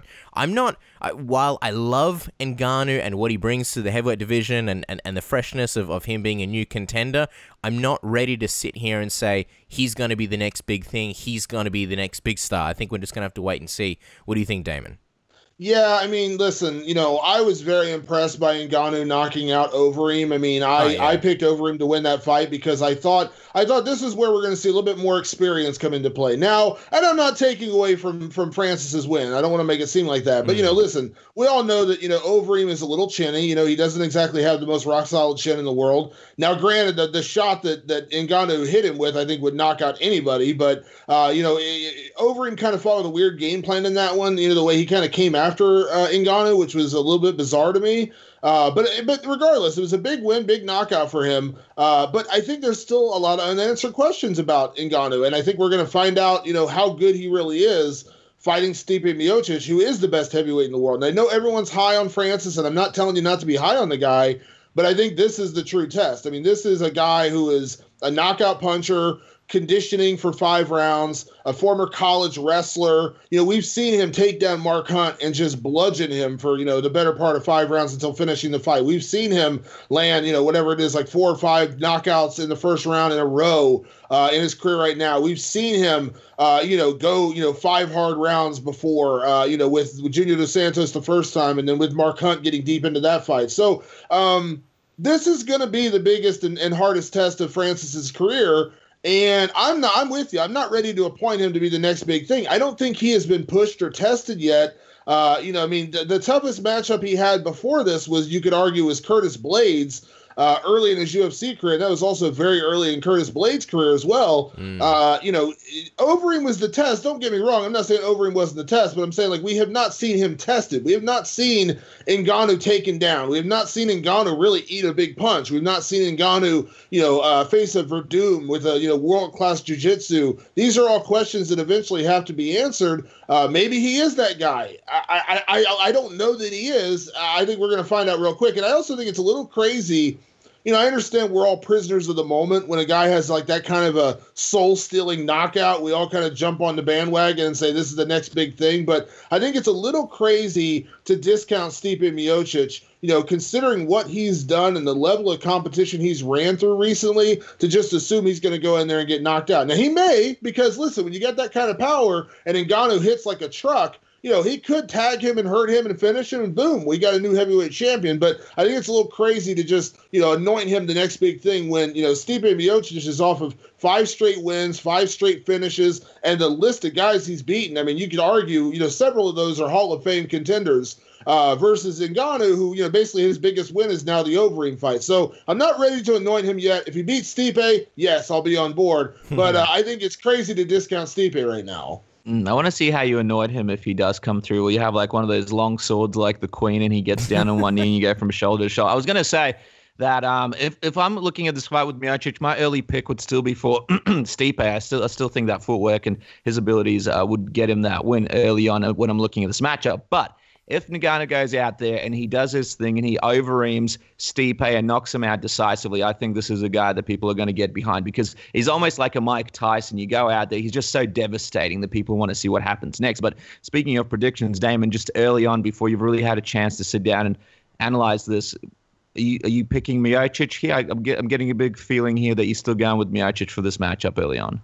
Yeah, I'm still going with Stipe. I think his footwork, his boxing, his defense is still very good, his wrestling, and I think with each passing minute of this fight, it goes in favor of Stipe more. The deeper this fight goes, if it goes into the second or deep into the third round, I think this absolutely favors Stipe. It may not. Stipe may knock him out in the first round as well, but I think that Stipe has that experience. He has that kind of, big fight experience, and so I do like Stipe to win this fight. It may go deep. It may go deep in the second or third round, but I think his conditioning and his work rate will just be a little bit too much for Ngannou right now at this stage in his career. There you go. I don't have any early predictions. I'll sit down. I'll grab some Doritos and watch some tape on both guys before. Basically, I'm a coward and I don't want to do any predictions just yet. But I will at some point. I just will. I have to say, I know Damon, you tweeted out. I believe it was you who was talking about how this is just one of the biggest fights in heavyweight history since UFC. When was it? UFC on Fox, the very first UFC on Fox with Cain Velasquez and Junior Dos Santos. And I have to agree with you, and it's sort of something that a lot of people have echoed as well. And I love the fact that with Francis Ngannou, like, if you look at Stipe versus Overeem, like you mentioned, Overeem being chinny, we sort of knew Overeem's limitations. We don't really know Ngannou's ceiling just yet. I mean, we may get a rude awakening like you just predicted against Stipe, or maybe his ceiling is, a lot higher than a lot of people think, and I think that's very captivating. This is a guy that so far we haven't seen those weaknesses. Maybe they're there, but maybe they're not. And obviously with Stipe, he's going for record history in the UFC with the most ever heavyweight defenses. So there's a lot up for grabs, and I absolutely love this fight. But while we're moving on to that, obviously this weekend, there's another really sexy fight, and that's obviously Robbie Lawler versus Rafael dos Anjos. How do you see this fight playing out? What's, I guess, the big thing that sticks out to you between these guys? Are you excited for this one, Damon? What are your thoughts? I am. I'm really intrigued by this matchup for a couple of reasons. One, because, Robbie Lawler came back, and I don't think he had his best night against Cowboy Cerrone. Maybe he was a little gun shy. Maybe he was still, after the knockout and the time off and all those kind of things, maybe that was playing into it, but that was definitely not his best night at the office. So I'm kind of curious to see what Robbie's going to look like this time. We also have to remember, that between the Woodley fight and coming back for his last fight, he'd switched camps. He was no longer an American top team. So, now he's been integrated with Henry Hooft and those guys down in Florida a little bit longer. So we'll see how he looks this time. So I'm intrigued by that. See what kind of hunger is still there for him. Does he really want to get back to that title? And then I think it's also very interesting to see how Rafael dos Anjos approaches this fight. I mean, dos Anjos has looked great at 170, but I also think he's had favorable matchups. I mean, Tarek Saffiedine is as tough as they come. I had this conversation with Matt Brown earlier on my podcast, and Matt said basically the way he described Tarek Saffiedine is that, Tarek Saffiedine doesn't win a lot of fights, but he doesn't lose big. Like, he keeps everything close. You're never going to dominate that guy. It's just not going to be like a great fight. And I said, yeah, that's a great way to describe that fight. It wasn't a great fight. It was a win for dos Anjos. And then I think Neil Magny was a very favorable matchup. Neil has unfortunately always struggled with ground fighters. We saw that with Maia, and we saw it again with dos Anjos. And I think that's the key to this fight. If dos Anjos goes out there and tries to just, play a Muay Thai game with Robbie Lawler, that's playing with dynamite. I mean, Lawler's going to have a reach advantage. He's obviously going to have a power advantage.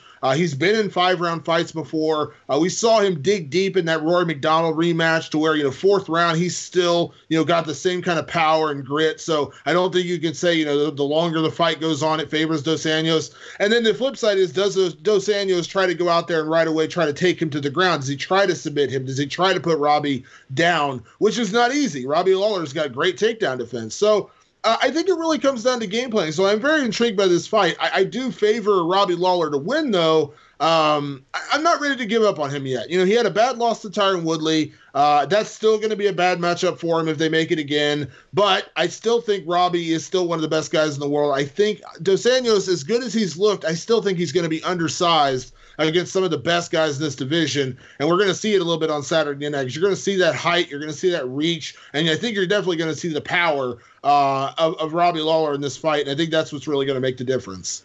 Mm-hmm. And in terms of what's up for grabs here, do you believe the title shot is guaranteed for the winner, or is nothing really guaranteed at the moment in this division? I think it depends on how the fight plays out. If Dos Anjos comes out and taps out Robbie Lawler, then yeah, he's getting the title shot. It's something new. We haven't seen Dos Anjos fight Tyron Woodley. To me, that's a guaranteed lock. If he goes out there and finishes Robbie Lawler, submits him, whatever, I think he gets the shot. If Robbie Lawler goes out there and knocks out Dos Anjos in just vicious fashion, like really, really bad, I think, again, you look at him getting the title shot. That's him beating, Cowboy at the time when Cowboy was, on a win streak. And then obviously, only off the fight with Jorge Masvidal, I should say, off that loss. And then you look at the win over Dos Anjos, who has been undefeated at welterweight. I think that would, earn him the shot. But on the flip side, if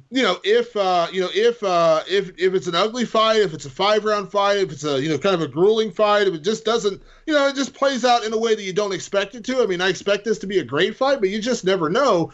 As much as Tyron Woodley probably hates hearing this guy's name, I still think Colby Covington can slip in and get that title shot, because for all the ways that he pisses people off, Colby Covington, is going to hype up that fight. And listen, I said this earlier today, and I'll say it again right now. If I'm Tyron Woodley, I'm asking for Colby Covington, because I know Tyron has kind of had that up and down relationship with fans. I like Tyron very much. I think he's a phenomenal fighter, clearly the best welterweight in the world. I know he's, had that kind of up and down relationship. Well, there's no better guaranteed way to get the fans on your side than to go against a guy that everybody seems to dislike right now. Now, I like Colby. What Colby's doing, I think, is smart. He's getting attention to himself. He's pissing people off and making them watch what he does. Good for him. But I think it all depends on how this fight plays out, because I think it's really going to come down to the interest level. Because let's not forget, Woodley Lawler 1 didn't exactly, I know it was sandwiched in between UFC 200 and UFC 202, which was Diaz and McGregor. So, yeah. That fight card wasn't going to sell a lot anyways, but is a rematch between those two really going to, get people,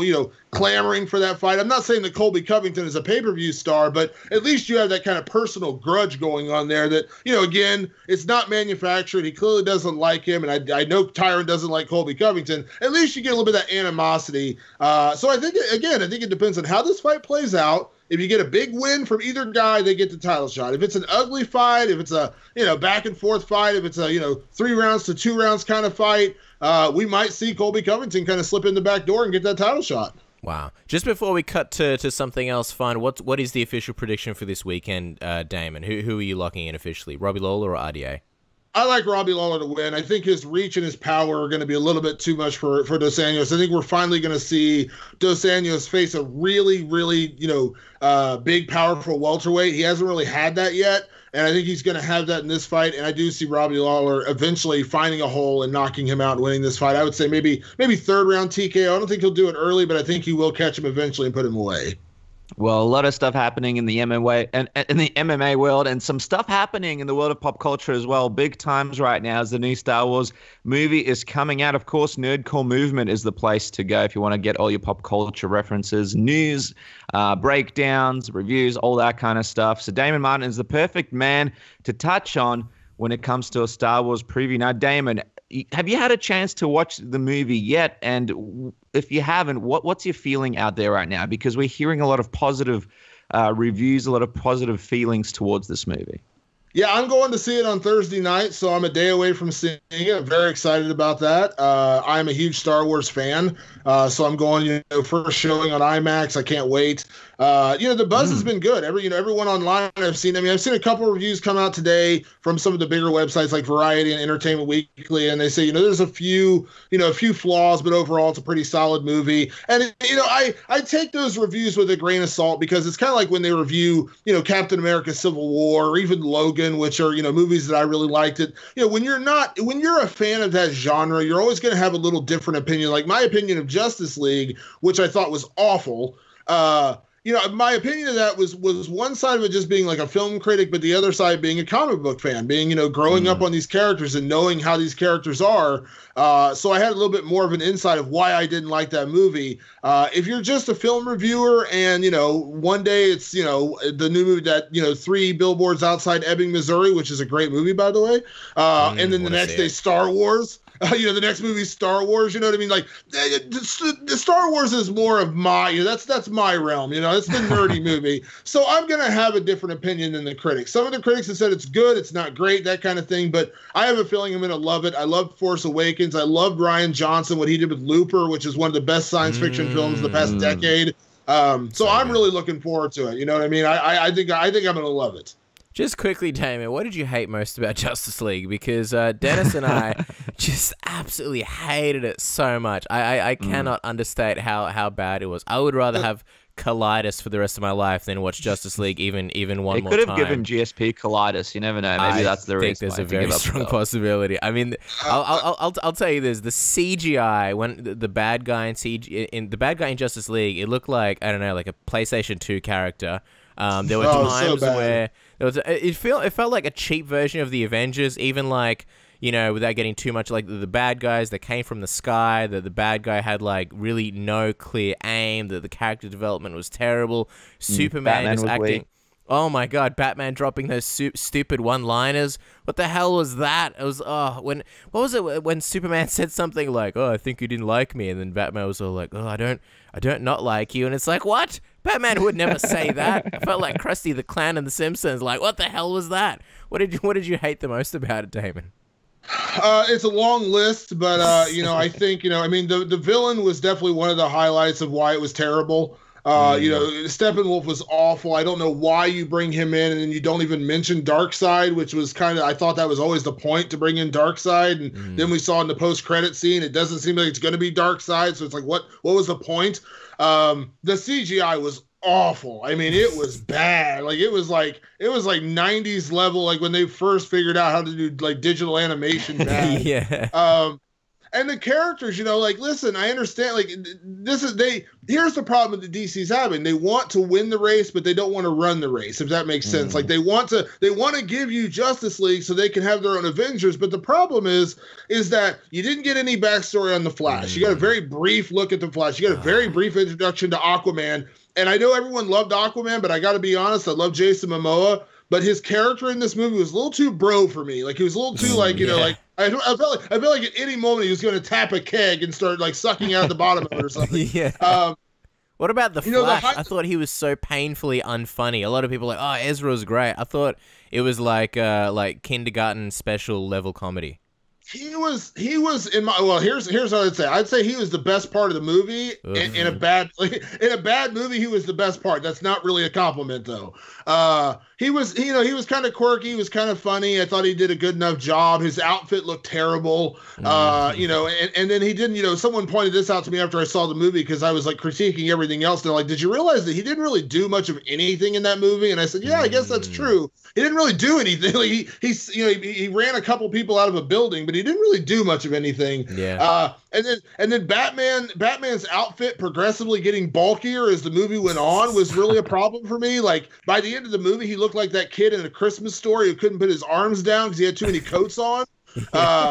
There's just, like I said, the only highlights of the movie, I thought Flash was tolerable. I didn't mind him compared to everybody else, and of course Gal Gadot is a national treasure as Wonder Woman. She's like the saving grace of that entire universe. But yeah, we could do an entire podcast on the problems I had with this movie. It was just so bad. Like I said, it was better than Batman versus Superman, and that's how low I set the bar because that movie was awful also. Yeah, Batman vs Superman was just like so terrible that it hurt me to watch that movie. And I watched that movie twice in the cinemas just to make sure that I wasn't being too much of a dick to the movie. But yeah, it was a horrible, horrible experience. And the interesting thing here is it's like, why wouldn't you do an Aquaman standalone movie before bringing this in? Like, it just, if you know nothing about superheroes, it just made no sense. You have a guy walking into water. He takes his sweater off because he doesn't want to get his sweater wet. Right? Well, the sweater's going to lay there on the side of the beach in winter, and then when he comes out, he's going to put it. The whole thing made no sense, and you got a feeling like he was like a Thor ripoff, which they were trying to build heat between him and Batman that wasn't there. And how did he know that Bruce Wayne was Batman? As soon as he rocked up, he knew he was Batman. I mean, this is. And then on top of that, let me just also throw out. No, I'm saying spoilers because at this point the movie's been out for a month. If you haven't seen it, I'm sorry. So spoiler alert right here. But the entire section of Bringing Back Superman was like mind-numbingly stupid. Like just mind-numbingly stupid. Like the entire thing. Stupid. Like, They beat Steppenwolf, like they basically, beat him, defeated him, drove him back, and then suddenly they're like, you know what? We need Superman to beat him. We can't beat him without him. It's like, dude, you just beat him. You just beat him. I was like, oh my, and then like the plan to bring him back was so asinine. Like it was just all, oh my God, it was so bad. It was just ridiculous. Just like when he came out and he was all evil and stuff, and then he had to, Lois Lane had to come out and he had to go back to his childhood home and then, tell my mama. And then the mom just rocks up randomly out of nowhere like she knew he was back. And it was just like, oh, this is a coincidence. It just takes me back to the fact that Bruce Wayne and his mom's name was the same. And that was the key to the Batman vs. Superman movie. Well, Lois Lane almost drowned herself because she fell into a pool of water like an idiot. Oh, my God. The whole thing's just ridiculous. And then the guy, just ridiculous. Can't save his mom. Everyone has to go save the mom, but he can just rock up out of nowhere when someone else is in trouble. The whole thing's just stupid. Anyway, just quickly, Damon, as we wrap up, what's your pick for movie of the year for 2017? It's funny, when we talked about the topics we were going to talk about on the show, I was comfortable with everything, but I had to rack my brain about this pick for my favorite movie of 2017. There's so many good ones, but I think it comes down to, I think my favorite movie of the year was Logan. They did such a good job with that movie. It was so well done. It was one of those movies that was it was a comic book movie, but it didn't feel like a comic book movie. There was so much real drama. I dropped it. I rolled a tear in that movie. I'm not going to say what part it was. You could probably guess, what part it was. It was such a well done movie. And it was like one of those, it was kind of like Deadpool, where it's like, you didn't see it coming. Like, I haven't liked any of the other Wolverine movies. And I'll be honest, from a comic book fan perspective, I hate Wolverine. Like, I have never liked that character. I always thought, like, they just put so much attention on him. It's like, dude, there's so many other better characters than Wolverine. But for the first time ever, I really enjoyed that character. So, I loved Wonder Woman. I loved a lot of movies this year, but I think Logan was my favorite. I also loved The Big Sick, and I enjoyed the Guardians of the Galaxy movie and the Thor Ragnarok movie. So I thought it was a good year for movies this year. I think there's a few others there. And also, we'll see what happens with Star Wars this week. Maybe that's going to be a good one too, because the Spider-Man Homecoming. There's another one. Spider-Man Homecoming. Spider-Man Homecoming. That's a great one too. It's been a really good year for movies. I think this year, especially when it comes to. Get Out was good as well. That was really good. Get Out was a great movie. Was great. Yeah, that was great. That was an awesome movie. Yeah, a lot of really good movies this year, so I think people are pretty lucky there. Hopefully the trend continues next year. Now, we have to wrap up the show because you guys have things to do. It's Christmas time. Have you gotten your Christmas present yet? No? What's going on? Jump onto it. If you are getting your Christmas present, make sure to listen to Damon Martin's podcast, Fight Society, which is, of course, a fantastic listen. Check out his articles on Flow Combat. Make sure to follow him on Twitter at Damon Martin. The guy is breaking news all the time.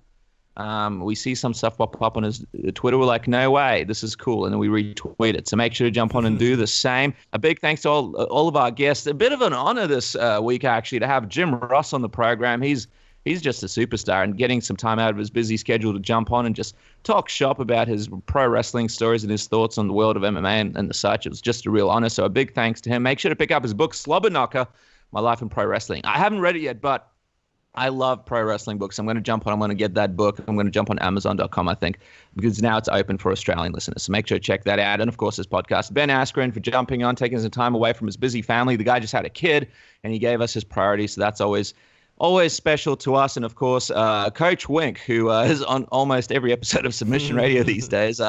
Love the coach. He's always got a lot to say, and he's a straight shooter. So a big thanks to all those guests. A big thanks to you guys. We'll be back with the final episode of Submission Radio for the year next week. Stay tuned and have a great week.